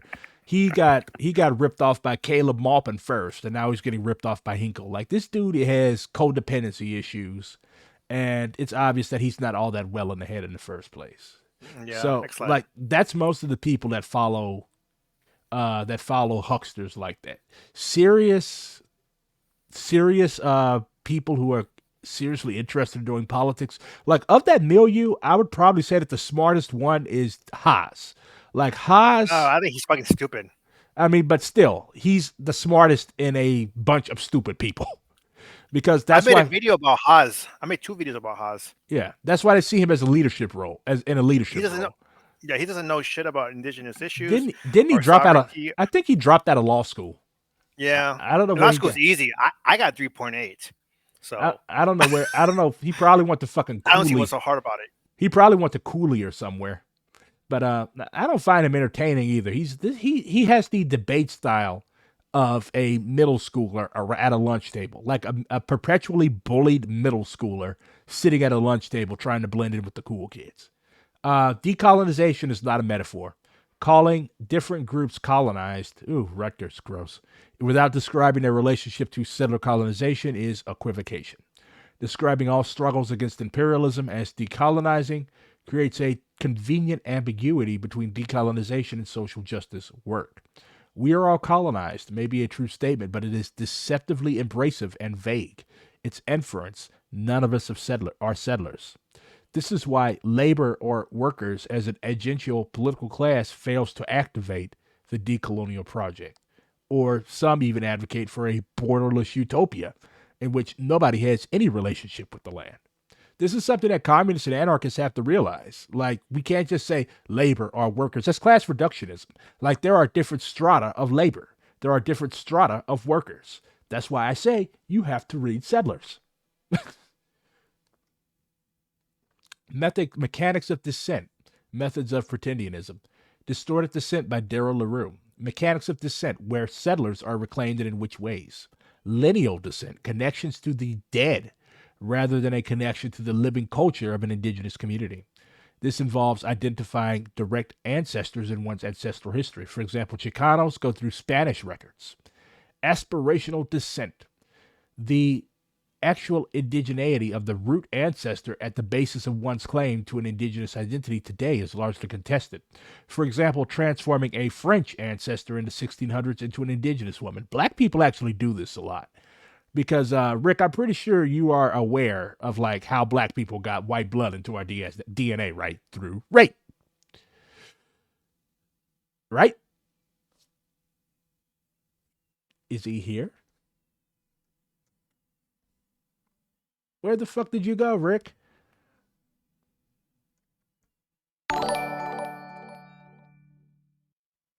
Rick? Rick? Rick? Hey, test, test, test, Where'd test, you test, go? test, What, you got trick-or-treaters? test, test, test, test, I can hear you. test. You can hear me? I can hear you. Okay. Where'd you Very go? well. You know the your stream rebooted, Oh, and then I'm here now, so I didn't we're see that. good. I'm sorry about that, bro. Can you hear me? I can hear you, yeah. Okay, so here's the thing. The lineal descent is what Chicanos do a lot, especially and Mexicans too as well.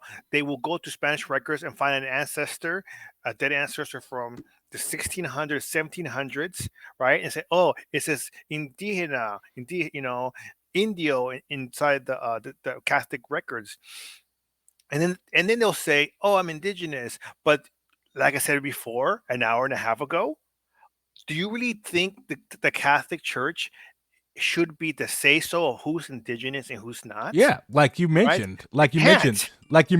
that in many cases these priests or padres or whatever, like if they didn't like you, they would mark you down as an Indian or even as a Negro. Yeah. And then But like there was really no way to measure. Like you said, there were a lot of dark skinned people living in Spain. yeah. Like this could have been an Arab person. This could have been a Sephardic Jew or a Mizrahi Jew. This could have been a Moor. This could have been anybody. But because this is okay, you have in your head, Padre, that this is what an Indian looks like. I'm going to label this woman an Indian, even though she's not Indian, even though she speaks better Spanish than you. So Indigenismo uses two aspects of mechanics of descent. First is lineal, a, a faraway ancestor, and in this faraway ancestor that you don't know, it gets transformed into an Indian. it sounds stupid as fuck, Yeah. And right? So and aspirational. I've noticed that black people do this a lot because like um I read a book that actually talked about this, but like a lot of us are ashamed of the fact that we have distant white ancestors because those distant white ancestors raped our female ancestors. And like we don't want to claim that. You get what I'm saying? So what we do is we make up shit. Like my grandma had long hair, not because she was half white. She wasn't a plantation owner's kid from the wrong side of the sheet, but because her mother was Chickasaw Indigenous. And again, that's how oppressed people deal with the various types of shit running around in our blood. But still, that's still a wrong thing to do and an ahistorical thing to do. yeah, next slide. I agree with you. So Uh, this is something that you know, kind of going off Daryl's work.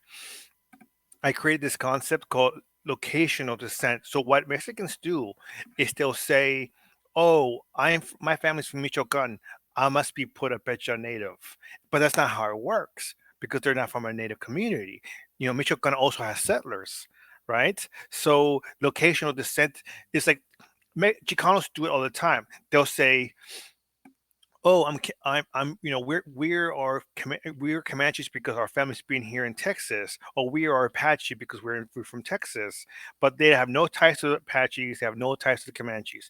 Or they'll say, "Oh, I must be Tongva because my family's been here for generations in yeah, Los the Angeles." tall, yeah, Or L.A. Kumie, yeah, or Kumie from San Diego. You know, it was those two model twins, those Chicano twins. They did that with the Kumie, and I had an episode about that. The Kumie member came on to my podcast and said those twins were not. Or they're not Kumie, you know. And then later on, the twins said, "Oh, we're Kumie from the Mexico side of the border," and those people were like, "No, we're not. No, you're not." Why don't you? Yeah, why don't you just admit that? Why don't you just admit that you were lying? Oh, because like lying to try to gain clout. Yeah, Like what a lot of people do is like if they're from a supposedly boring ancestry, like for example, I think Rachel Dolezal, she was Czech and Irish or something. Like instead of digging into her Czech and Irish roots, like the Irish are dope. Like these people have been fighting the Brits for 800 years. You should be proud to be descended from them. But what you do is instead you steal somebody else's heritage. Like I don't have to tell anybody I'm black. You could look at me and know I'm black. You could listen to me talk and know I'm black. You could see my family and know I'm black. Like why the fuck would I go to an indigenous community and try to claim descent from them? That's dishonest. That's but why did Buffy do it? Buffy did it because her career was dying, and uh-huh. claiming indigenous made her career soar. Same thing with his twins. They claimed to be indigenous, and they got a contract with Vogue because they're models. Yeah. So people use indigeneity in a way to gain their position, you know, in society, while real indigenous peoples are struggling to gain the same position these people are. Yeah, like Right? if you So they're yeah, you taking space, like, you know, that we should be in, not them. like you saw my decolonization stream with the Canadian indigenous comrade. Well, 70% of it you said. Um and like the Wet'suwet'en struggle. Like where were all of these pretendians there? Like these people were literally saying, "Hey, come help us. The police are doing horrible things to us. They're trying to take our land and ruin it with the pipeline." Where were they at Standing Rock? Like, okay, like making a Facebook post or a tweet is not it's not the same as going up there. You claim to come from these people, yet, like Buffy said, I know you're probably not gonna like that I'm quoting it, but what have you done for these ones? Yeah, I mean, And you know that song, "Now That the Buffalo's Gone." It's actually I like that song, even though she's a Mr. Buffy's. pretendian. I don't even like her music, but whatever. Well, I'm a folk I mean, guy. joke. I like folk, but during the Indians of All Nation occupation of Alcatraz, there was Radio Free Alcatraz, and they played that song like during the opening segment of every. I think there were only like 5 episodes produced of Radio Free Alcatraz, but like they beamed it across the bay. You could pick it up in San Francisco, and I think as far down as L.A. But people yeah, like people just don't understand that. Okay, even if you aren't descended from these people, you don't have to claim their blood. You don't have to claim their land. Because, like, all these $5 Indians, killers of the flower moon, stuff like that, they want indigenous resources. They want indigenous money. They want access to indigeneity. Like, I read of last year, there was a guy, no, a couple guys. They were white. They were Italian, if I recall correctly, like Chase Iron Eyes or whatever his real name was. They were Italians. They Cody would go Ironized. Cody Iron Eyes. There you go. But um,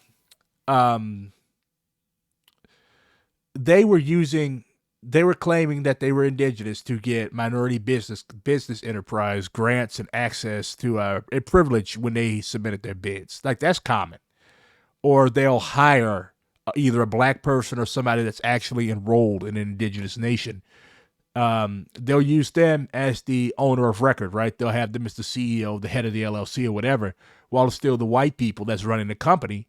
Um, and they might kick them back $5,000, and the white folks that made $5 million.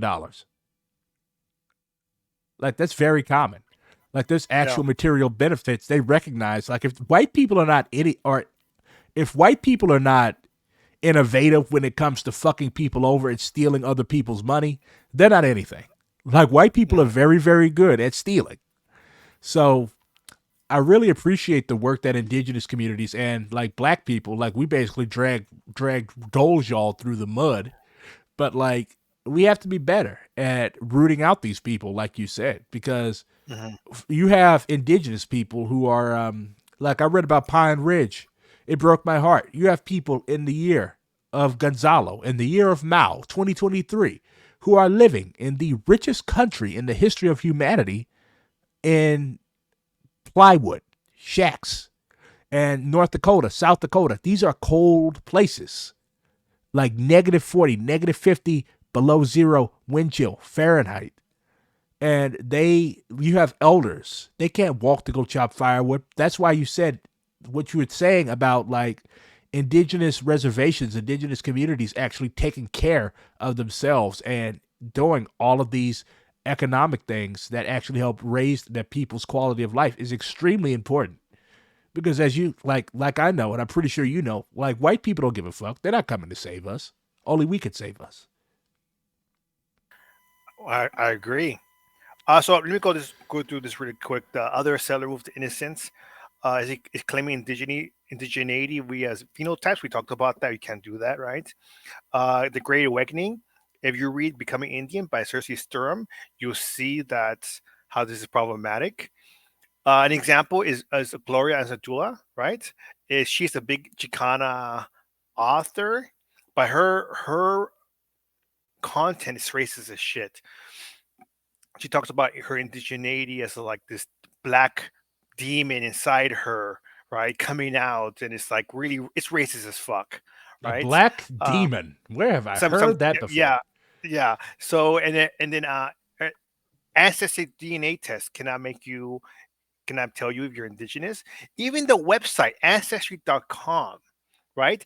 There's a whole segment that they tell you if you says you're indigenous, like, let's say 4%, whatever, you are not indigenous unless you belong to a native community. The website itself says My that, mom, you know, right?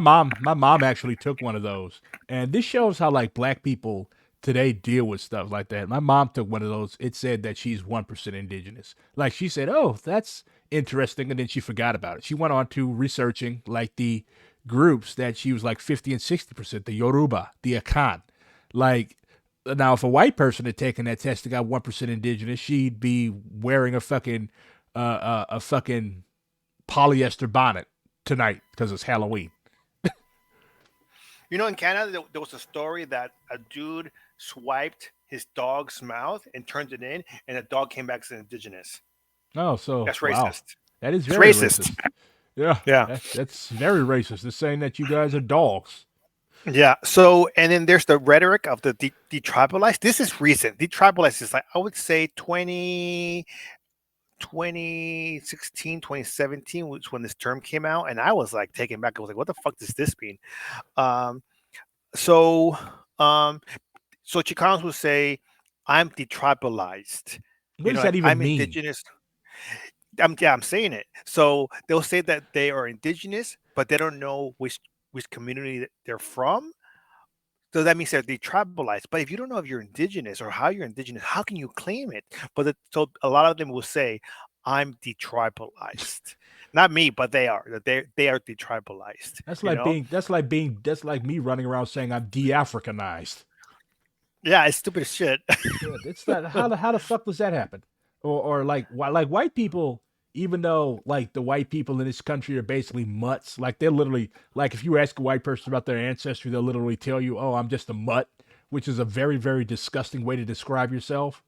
But Yeah. like they know, okay, I'm such and such Irish, I'm such and such German, I'm such and such Italian, I'm such and such Russian. Like they know generally where they come from. But like I've never heard like you would never hear a white person. I guess detribalization is basically akin to white people saying that they're mutts. They've been de-Europeanized. Yeah. So going back, there's also the method of fake tribes, right? Which was the last point. And this is a problem. Like I said before, there's 200 fake Cherokee tribes, and like over Two 200, hundred. 200, and that's Dos just Cherokee mil. fake Cherokee tribes. I mean, there's other fake tribes, other communities. So there's hundreds and hundreds of fake tribes, and Chicanos gravitate towards them.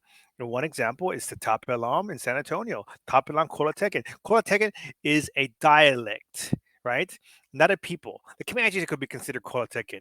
Could I be, enrolled in their fake tribe? Maybe. They'll probably accept me. But I met people that are part of this community, and they're from Mexico. They don't know if they're native or not. I met them one time, and then they were like, "Oh, I'm Aztec," and the next thing you know, a year later, they were like doing fancy shawl dance in a fucking fake tribe powwow, the Coatecan powwow, to tap it on. It's like, what are you doing? Like, what are you doing this for? But Chicanos are weird, right? About it. Same thing with the Aztec dance. So they will, gravitate to Aztec dance. We talked about this earlier. So it's like they there's protocol in our culture, and since they're not part of our native community, they don't understand these protocols, so they do whatever the fuck they want. They pick and choose from different communities, different cultural aspects, and they lump them all together. They pan indigenize themselves and say, "Hey, I'm knowledgeable, I'm a teacher," when really they're just clowns. A So, lot of clowns. And I think the internet has like like a made circus. I think yeah. I think the internet has made it easier for these types of people to get clout Yes. because Holy shit. like back in the day, like the only way that you could get clout was like by knowing what the fuck you're talking about because people could tell if you're lying in like face to face discussions. They'll be like, okay, this guy is full of shit. But nowadays, all people got to do is have a dictionary and a grade school level understanding of what they're talking about. And then next thing you know, they're being paraded around as a scholar. Like this, that's So, like this journalism shit. Like I look at all of these magacoms and patch soaks classifying themselves as scholars and journalists. Like, where are your credentials? What journalism school did you go to? Like back in the day, a exactly. journalist meant that you knew how to write, you knew how to do research. Like There's these, ethics. yeah, there's ethics, like going around and capitalizing every other word and then putting 20 exclamation points. Like that's not journalism. And the internet, it's been a blessing and a curse because it's allowed people like that to label themselves whatever they want. But actual journalists, like this whole Palestine thing, like you have this white dude, this frat boy looking white dude that is like real Palestinians don't fuck with him. Real Palestinians don't even know who he is. And I I, I mean I get it because like if white people are not stealing something, they're being stolen from. So, I mean, it's only $3. But if he's good at parting other white people with that $3, I mean, that's his business. But like, don't use other He's a colon. con Don't artist. yeah, don't use colonized people. I don't give a fuck if white people get ripped off. I love it. My heart jumps when I hear about white people being ripped off by black people or by other white people because I mean they can afford it. But But funny thing you say that because 20 years ago, in the early 2000s, I saw the whole Mexica movement, the Nicaragua movement in Los Angeles, and I saw it growing. This is early 2000s, so there was like it was like MySpace days. But when Facebook came around, God, man, you're in old. 2000, yeah, I'm old. So I live in a time before the internet. I always tell people I organized before social media, before the internet. I know what it's like to go into study groups, in Marxist study groups in person, right? You had to. It was like every Friday or something like that. You sign in and whatever. But nowadays, like everybody organizes online. That's a totally different topic, right? Yeah. I am old, yes. But the point I'm making is that I saw the threat of the internet 20 years ago, and I thought to myself, this is going to be a problem. And it has been. Now that there's people that are claiming to be indigenous influencers and they're not, right? Hmm. Indigenous theorists. There's people that just found out they're native like 2 years ago, 2 3 years ago, and now they're like uh decolonial experts. They're not even Marxists, they're decolonial experts. While they're And it's just, simultaneously promoting colonization and promoting colonizers. yeah, and at the same time saying, "Hey, sign up to my Patreon." When I had the podcast, which I want to put it back up, like I never did a Patreon. I do what I do to help people understand because this is our liberation is essential. It's not for sale. I'm not gonna sell, this research of decolonial theory. I do everything for free, right? So I have a Patreon, but most of the like it's only like $200 a month, and most of it ends up being like given out to random communist e-begging GoFundMe's. Like I have a job.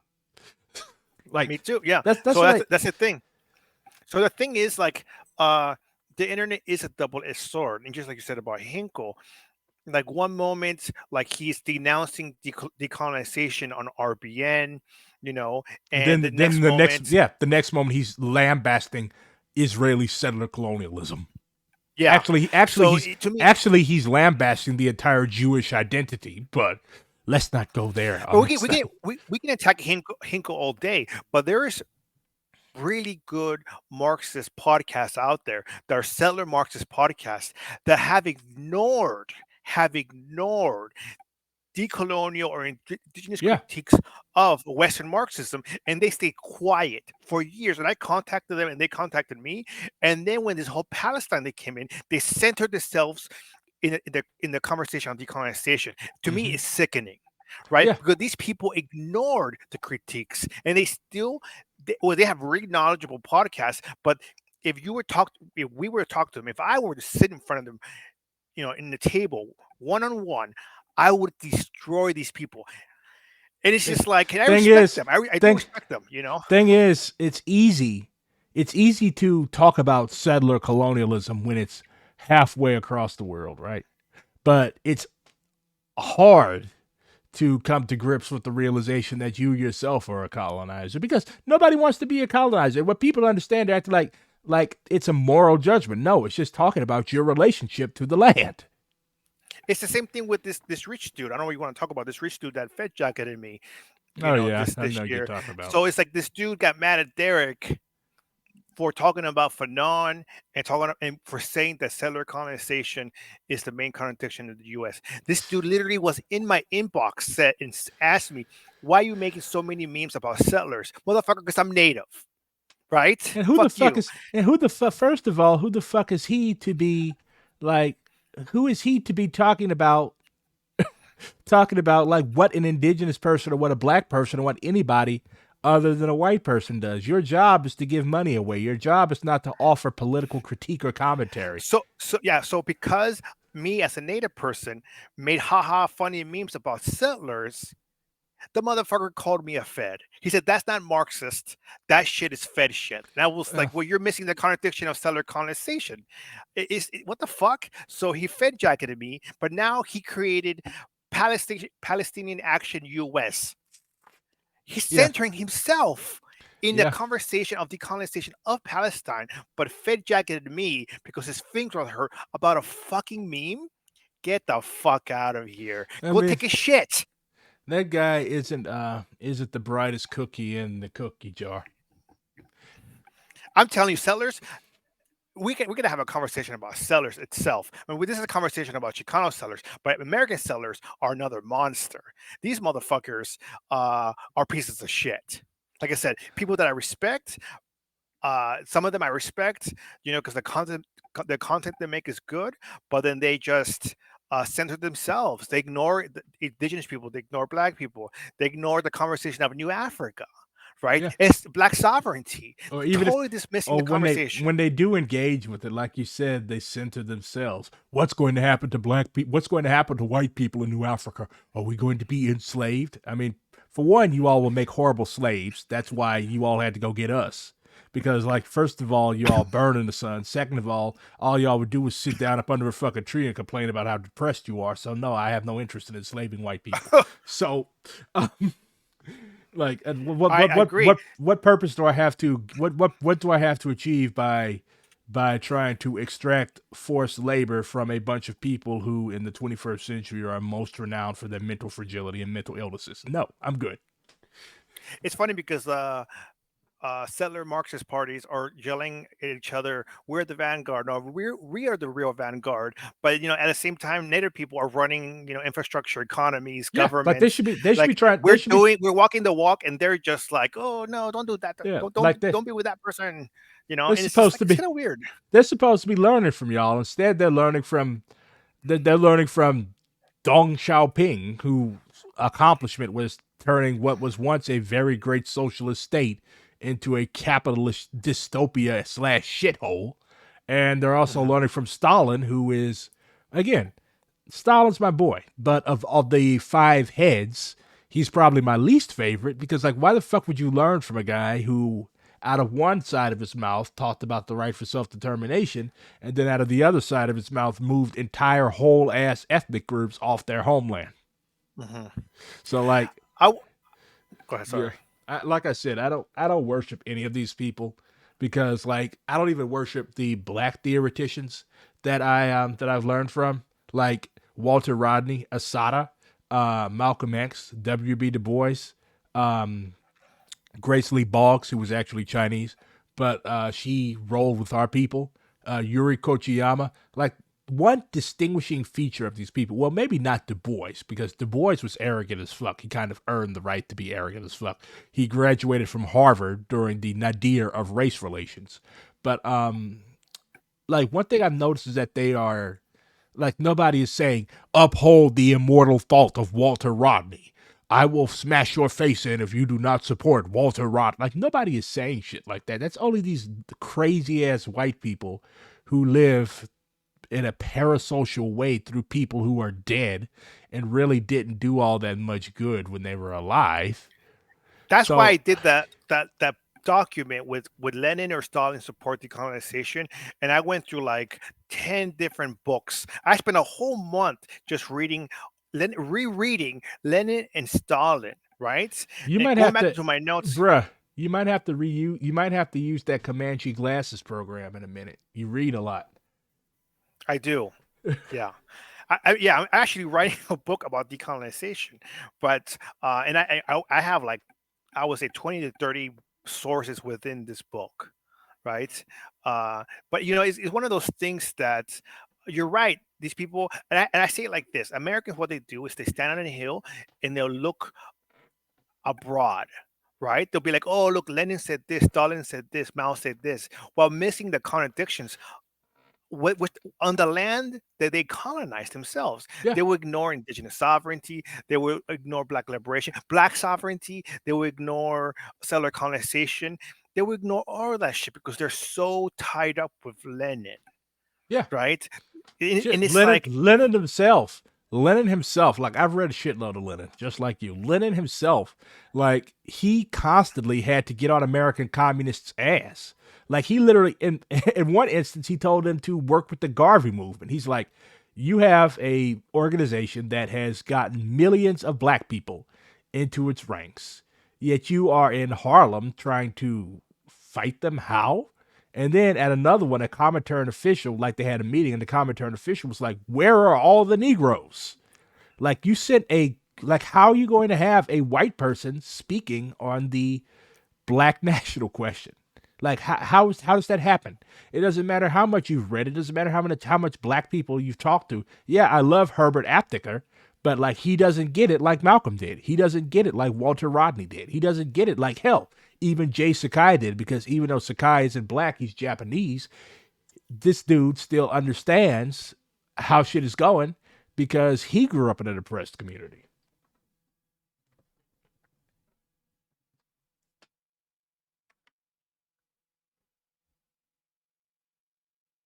Did we lose him again? Sorry, Rick. I muted myself. So, so let me go back. So I was talking a little bit, and like an idiot, I had myself muted. But we didn't talk about Jack Forbes. I'll talk about him real quick. All right. So Jack Forbes uh, was a pretendian. Mm-hmm. Right. So when Chicanos cite Jack Forbes, they're citing and pretending. I had someone in the podcast that looked into Jack Forbes' ancestry, and they said he was not native. I contacted Lenape, and with a Lenape historian, and that person told me that they know Jack Forbes is a pretendian. Right. So for Chicanos to claim that they cite Jack Forbes about Aslan, they're citing a pretendian. It's like citing Buffy for like claims of indigeneity. Would you cite Buffy? No, you wouldn't.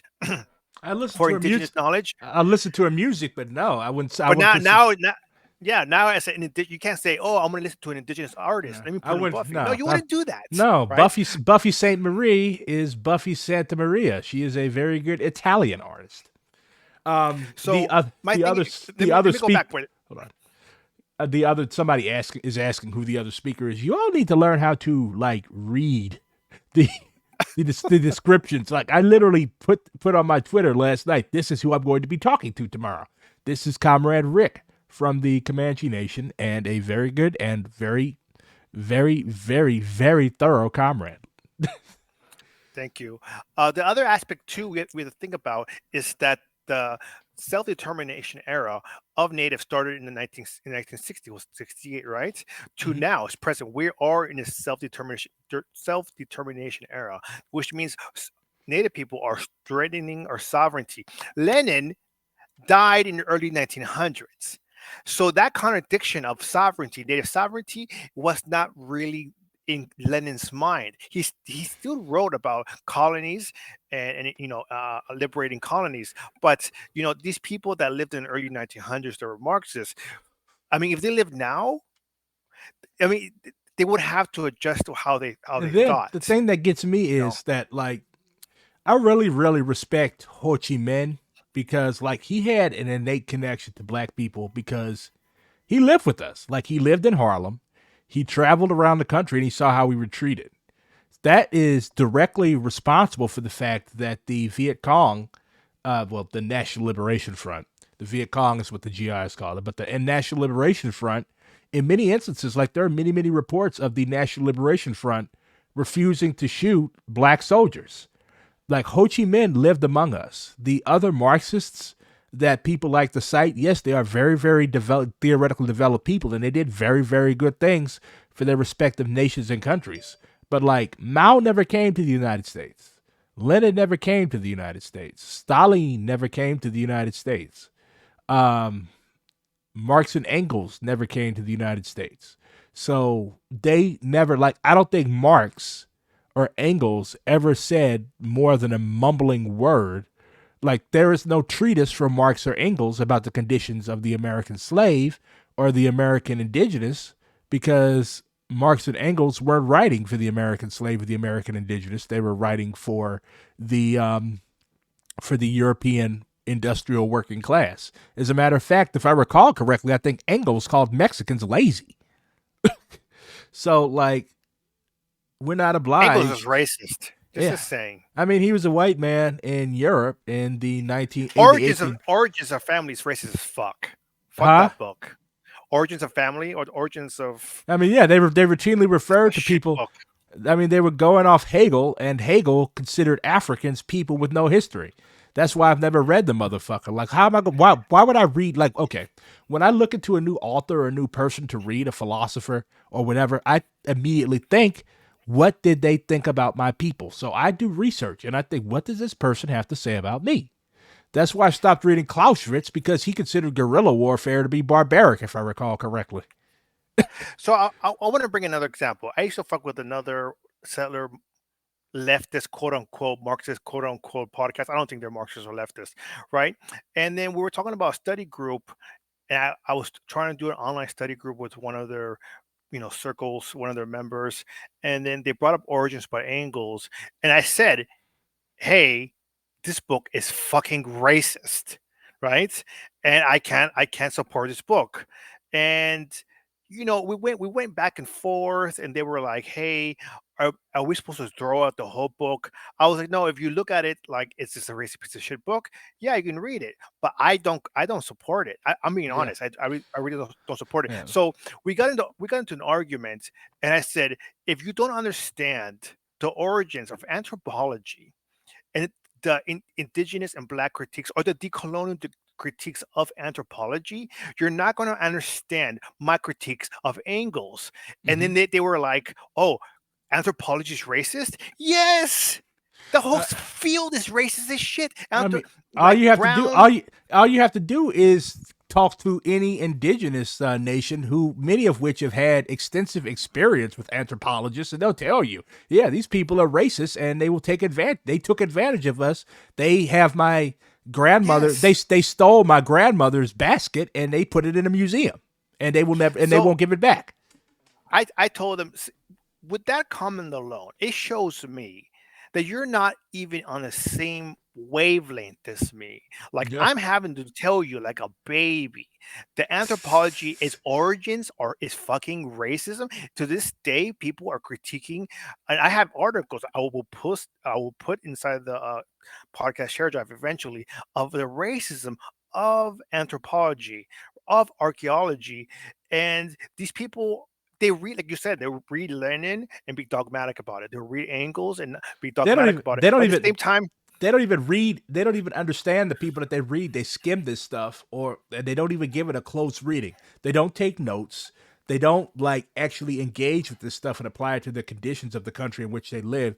They just read it because they think they'll be a shitty Marxist if they don't have to. I know, because I came through. I really highly, yeah, Like, I I really recommend reading Marx at the Margins by Kevin B. Anderson for all sellers. So it's the book Sellers by Sakai, and Marx at the Margin by Kevin B. Anderson. And then at the same time, Derek Plants Fanon, he used to go by Plants Fanon on Twitter. he He goes by blocked me Plants for. Fanon. He blocked me for I some reason. Don't worry. Don't worry. Yeah, don't worry.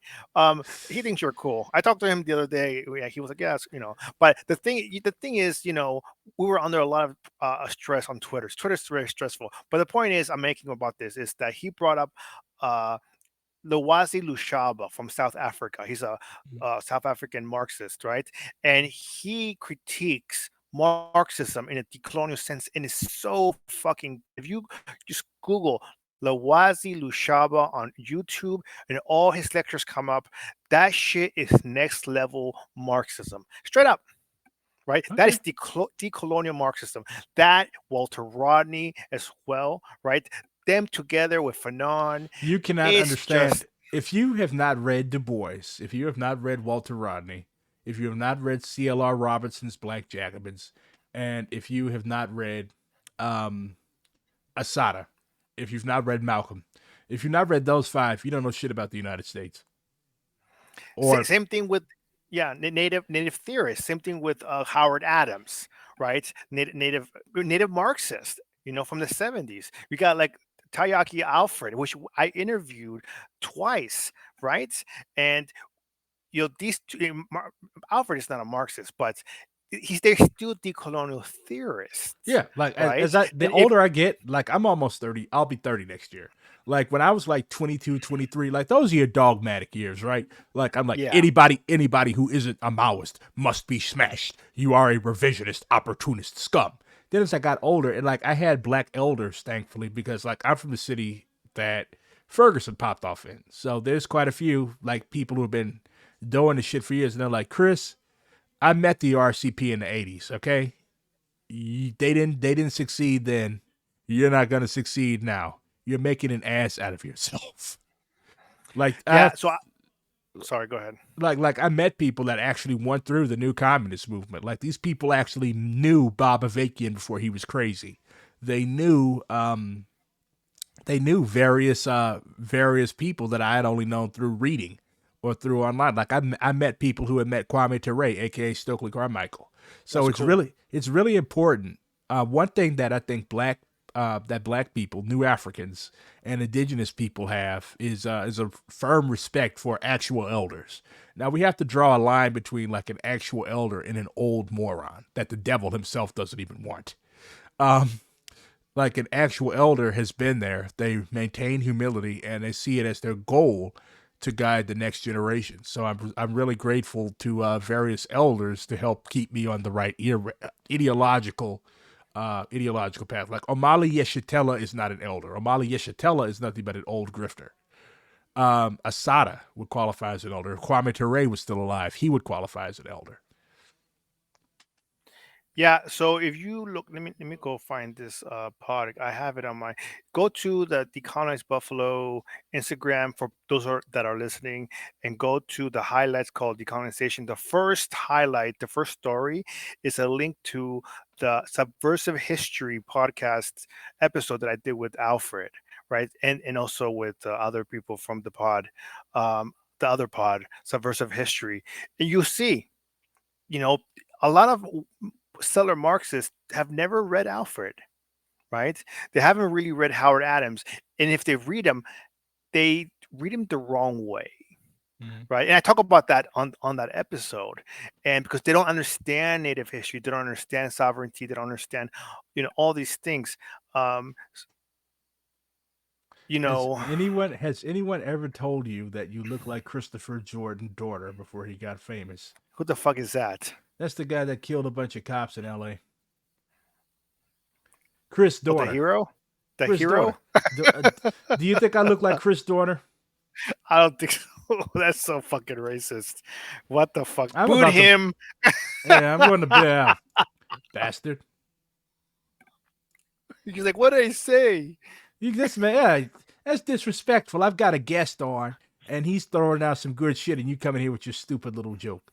So, So, in go ahead. conclusion, this PowerPoint, um, Mexican Chicano nationalism is a settler colonial construct. Mexico is a settler colonial state. For decolonization to happen, all settler nationalism has to be abolished, right? So, people will ask me this. So, would if I support uh, because I support the concept of New Africa or New Africans or Black sovereignty, right? I believe there that people that are descendant of slaves that don't know what their origins are should have kind of like a tribe or like a tribal government or government that represents them, a decolonial government in the U.S. I don't think it should be the black belt because that's restricted. You know why? Because Africans were brought into the Americas all over the Americas. It's not just the south of the US, right? There's black people in Canada, there's black people in the US, there's black people in Mexico, in Central America, in South America. So to say we're going to only restrict them only to the South US, it's a little weird, It's like right? it's like a Bantu stand in South Africa. So it's like Comanche Nation. So first off, around 50% or 60% of Comanches live in Oklahoma, in our, like in this certain um, counties, right? The other 40-50%, they live across the US. Am I not Comanche because I live in California, not in Oklahoma? No, it's fucking bullshit. I am Comanche, regardless where I live, right? So same thing with New Africa. I think it should be expansive, right? Anybody could be a member of this community, and there should be representation everywhere within the U.S. after decolonization, and they should have a government. Just like there's 574 federally recognized tribes, there could be one more, 575, with including with New Africa, right? So I think. So when Chicanos tell me, why can we have another nation of Chicanos? I say, fuck off, because that just gives settler. Why would the Then you'd have Palestinians? then you'd have the Appalachians. We want our tribe Yeah, too. it's the same thing. you have to imagine the Palestinians. Imagine if they actually liberate themselves from Israeli occupation, and they push all the Zionist government out, and Palestine becomes free. Why would they say, "Come back, we'll give you guys sovereignty"? Fuck that! They'll never say that shit. So why, as Native people here in the U.S., after we liberate ourselves, should we say, "Okay, now settler, we're gonna give you national sovereignty"? No, No, no, that's we just shouldn't. that's We just don't owe setting. you. That's just You know, setting. we Yeah, that's just setting up for the same shit that you just spent 500, 600 years fighting. You're gonna have it if I again. give if I give Chicanos, if I agree to Chicanos having national sovereignty after decolonization, I have to give European Anglos the same shit, and I'm not about to do that. So I'm sorry, Chicano nationalists, you're fucked. Your ideology, your nationalism has to go. And that's being real. If you really believe in decolonization and you support decolonization, you have to acknowledge that your nationalism has to be abolished. There's no way around that.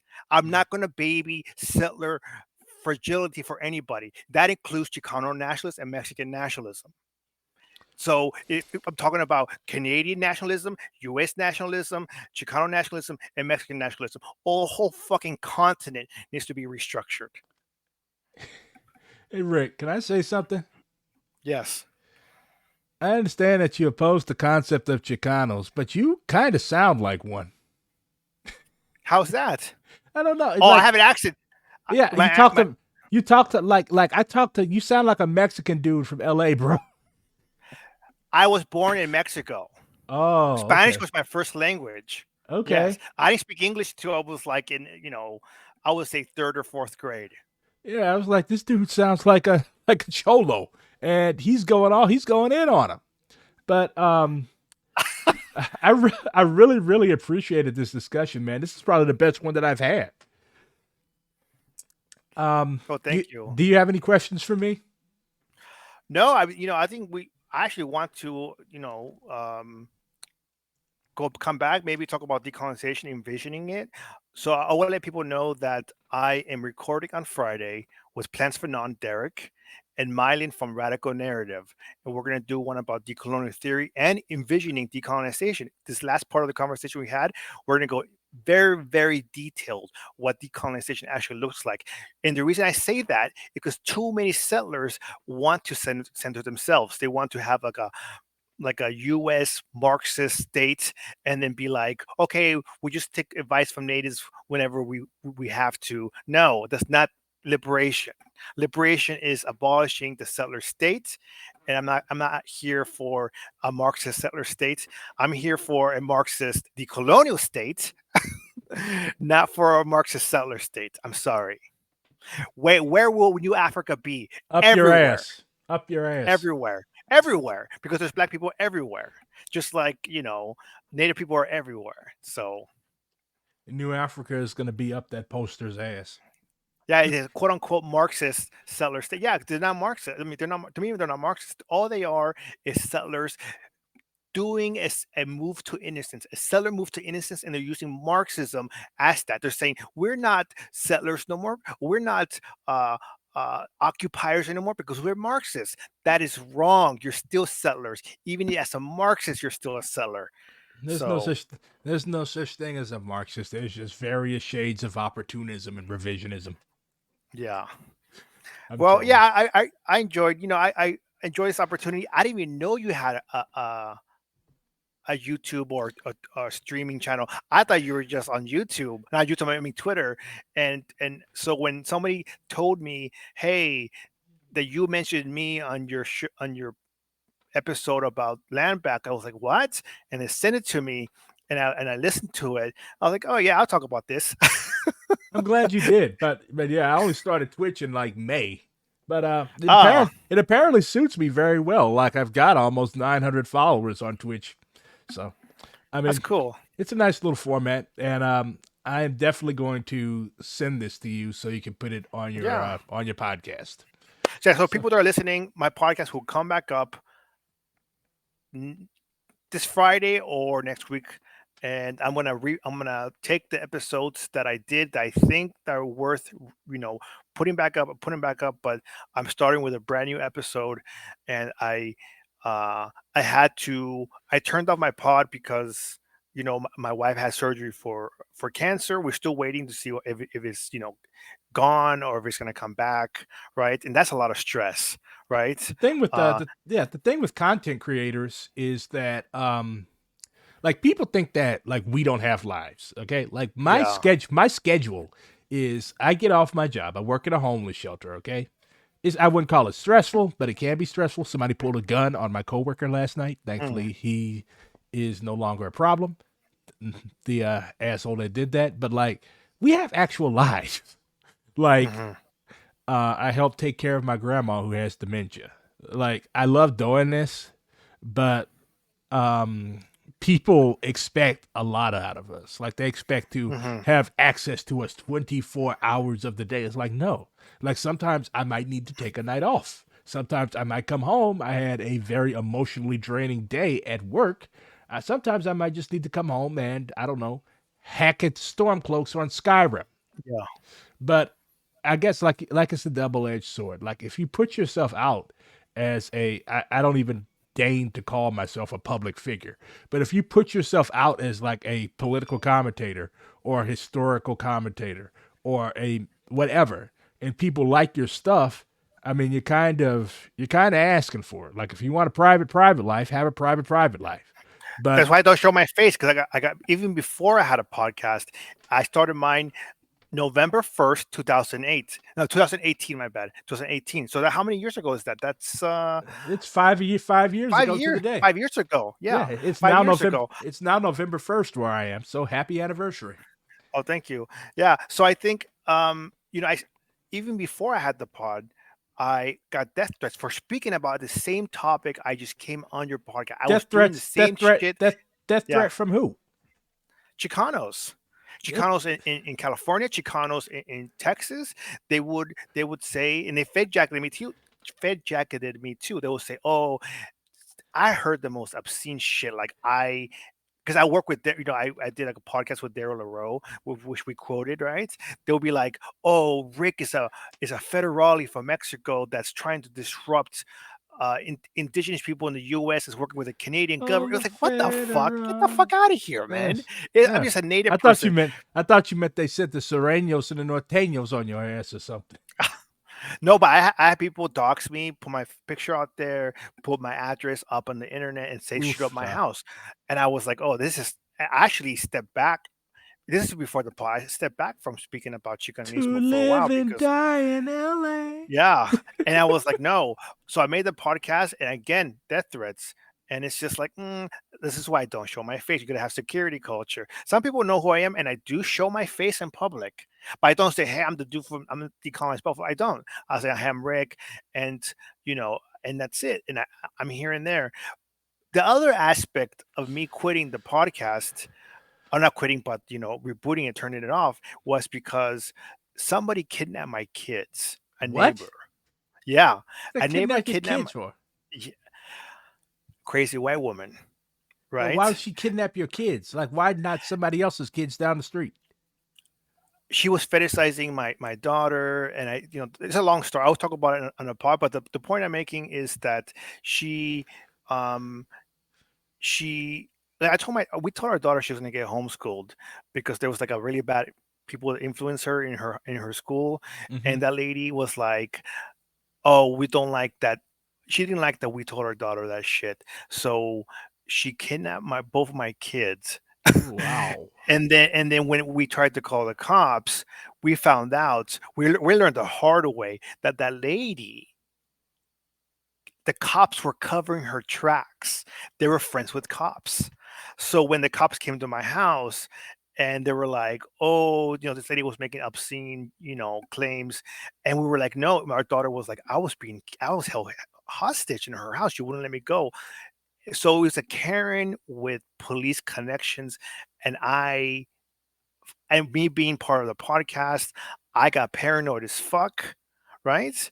And what happened was I wiped it clean. I lost a lot of stuff. I wiped my phone, my laptop. I got out of discourse, discourse chats with organization or Marxist groups I'm in, I was like security culture. They're not gonna, because I didn't know how far they're gonna go. Right?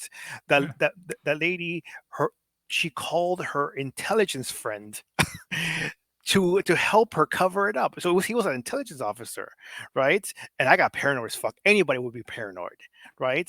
As a Especially Marxist, as shit as an indigenous person. I mean, the feds have been yeah, like, yeah. I mean, yeah. just So what some of this, some of the, I mean, look at I what happened. wiped. Look at the shit that happened to AIM. To AIM, like Yeah. So what wild. happened was I wiped everything. I stored everything in a different location. I got it back recently. But the point I'm making is that um, we're going. I'm still going. I can't talk too much about this, but I'm going to give in details I can give. Is that I'm still going through that legal stuff. And I'm trying to sue, or I'm trying to at least get accountability for what happened, Yeah, but it's hard because the police department are covering for this person, she that person, and she, so the she police are kidnapped. corrupt. She kidnapped your Yeah. fucking daughter. Now if you had Now my snatched daughter, her, my daughter and my son, now both if my she kids, yeah kids plural. now if you would snatch a little fucking white girl, you'd be dead. Oh, dude, I would be in jail. Yeah, you'd be in jail. They would have Yeah, just I'll shot be your jail ass. fucking dead. Yeah, I'll be stabbed in jail. You just straight up. But Yeah, because this lady's white and because she has police connections and an intelligence friends connection, she got away with it, and I am livid. But I have to she play should be. smart because yeah, I had to play smart. But we're going through the legal stuff, and it's. But like I said, we have to have security culture, and I really wanted to play safe with the or be safe with the organizations I'm with. Like I said, I left discourse chats. I left, I turned off my uh, podcast Twitter, podcast Instagram, podcast Facebook. I was like, uh, I can't fuck around with this kind of stuff when it comes to like I said, I saved some podcast episodes and I lost some that I did, you know. I mean, So like it's a small price to pay to prevent you and your family from being hurt, though, yeah. or But getting arrested. yeah, so yeah, I agree. So what happened was everything's calming down. So you have to understand my wife's health, and with this thing, I almost lost my mind. And people always nagging at me online, and These I took a people, break. yeah, these people like have no real problems. Like all these rich little white kids, like they don't understand a fraction of what we do, of what we go through as colonized people. You indigenous and me being black, like they don't understand this shit. They come from stable 2-parent homes, beautiful, nice house, college paid for, mommy and daddy help co-sign on your first apartment. We don't have those Mhm. privileges. Like we go through Now, actual shit. not only that, I think a lot of people fucked up in this process because this lady told my kids that she was going to keep them. Her and her husband told my kids that, That's a right? fucking kidnapping. And exactly. And Like you can't just here, you can't just kidnapping in California, no, in California, kidnapping is life. Kidnapping a kid is life in prison. yeah, like you can't just snatch Yeah, nobody's kid and be like, "Hey, I'm your mommy now." Like that's fucked but up. the lady didn't realize she kidnapped the wrong kids because my kids are native kids and they fall under the Indian Child Welfare Act, and Uh-huh. they cannot be taken from their house unless there's a whole investigation. So this lady thought she was gonna tell her cop friends that we were like mean about homeschool, and then next thing you know have my kids at her house. But when I mentioned ICWA, people's heads started turning. The cops were like, "Oh shit, we fucked up." Right? And but in the same, but even though they realized they fucked up, realized that she fucked up, they still covered for her. You see what I'm saying? So uh it's Well, my advice to I you, have to I have talked to some journalists, but I have not. I, I'm waiting to press like the like kind of like fire at will. So this story might come out nationally when we win legally, because I'm not yeah, playing this fucking game. my I'm not. stuff. Well, you and your kids might have a bag coming, bro. But is there anything else? Actually, ain't no might about it. You and your kids do have a bag coming. I what? A bag, Oh, money. yeah. See, But it's yeah, not even see, about that. you're It's old. about accountability. You know what's funny? It's the funny. I actually extended my hand to these people and I told them, "Hey, man, like, can you just apologize and we can just move forward? Because I was stressed the fuck. I mean, like dealing with my wife's health. I mean, yeah, I'd you rather got focus on my wife's health, you your know. wife has So cancer and your kids have yeah. just been fucking So then kidnapped. yeah, and they didn't want to. They didn't want to apologize. I was like, okay, well, Typical you know, fucking settlers, yeah, eh? you see, typical sellers, yeah. So uh, Steal this guy's fucking kids, and then never apologize to him. exactly. You know, it's one of those things. You know, there might be accountability. There might not be. I mean, this whole system's corrupt. So, Yeah. if anything, it gave me more of a bitter taste of the system than I already had already. So, you know, How fucked up does a situation have to be to give a Comanche indigenous man an even more fucked up view of the system than he already has? I know exactly. That's what I told my wife. I was like, I fucking hate the system even more. So, anyways, yeah, it was good talking to you. So people that are listening, they're like, "What the fuck?" So I actually posted this on Twitter, not the whole story, but like, you know, like I said, "Hey, I took a break because my wife's health, the cancer, and because some angry lady kidnapped my kids." It's actually on my pinned tweet on fucking Twitter, so it's not like it's a fucking secret. And then I posted it on Instagram too, the story. So you know, people, you know, I moving forward, I'm just done arguing with people online. I just block, and you know, I do educational content. So you know, if you don't like what I have to say, if you're Chicano, you say, "Oh, that dude's a jerk." Yeah, I'm a jerk. I don't give a fuck. So the end. Thank you for having me on. All right. Good night, Rick. All Happy right, Halloween. Happy Indigenous Peoples Month. you too. All right, have a good.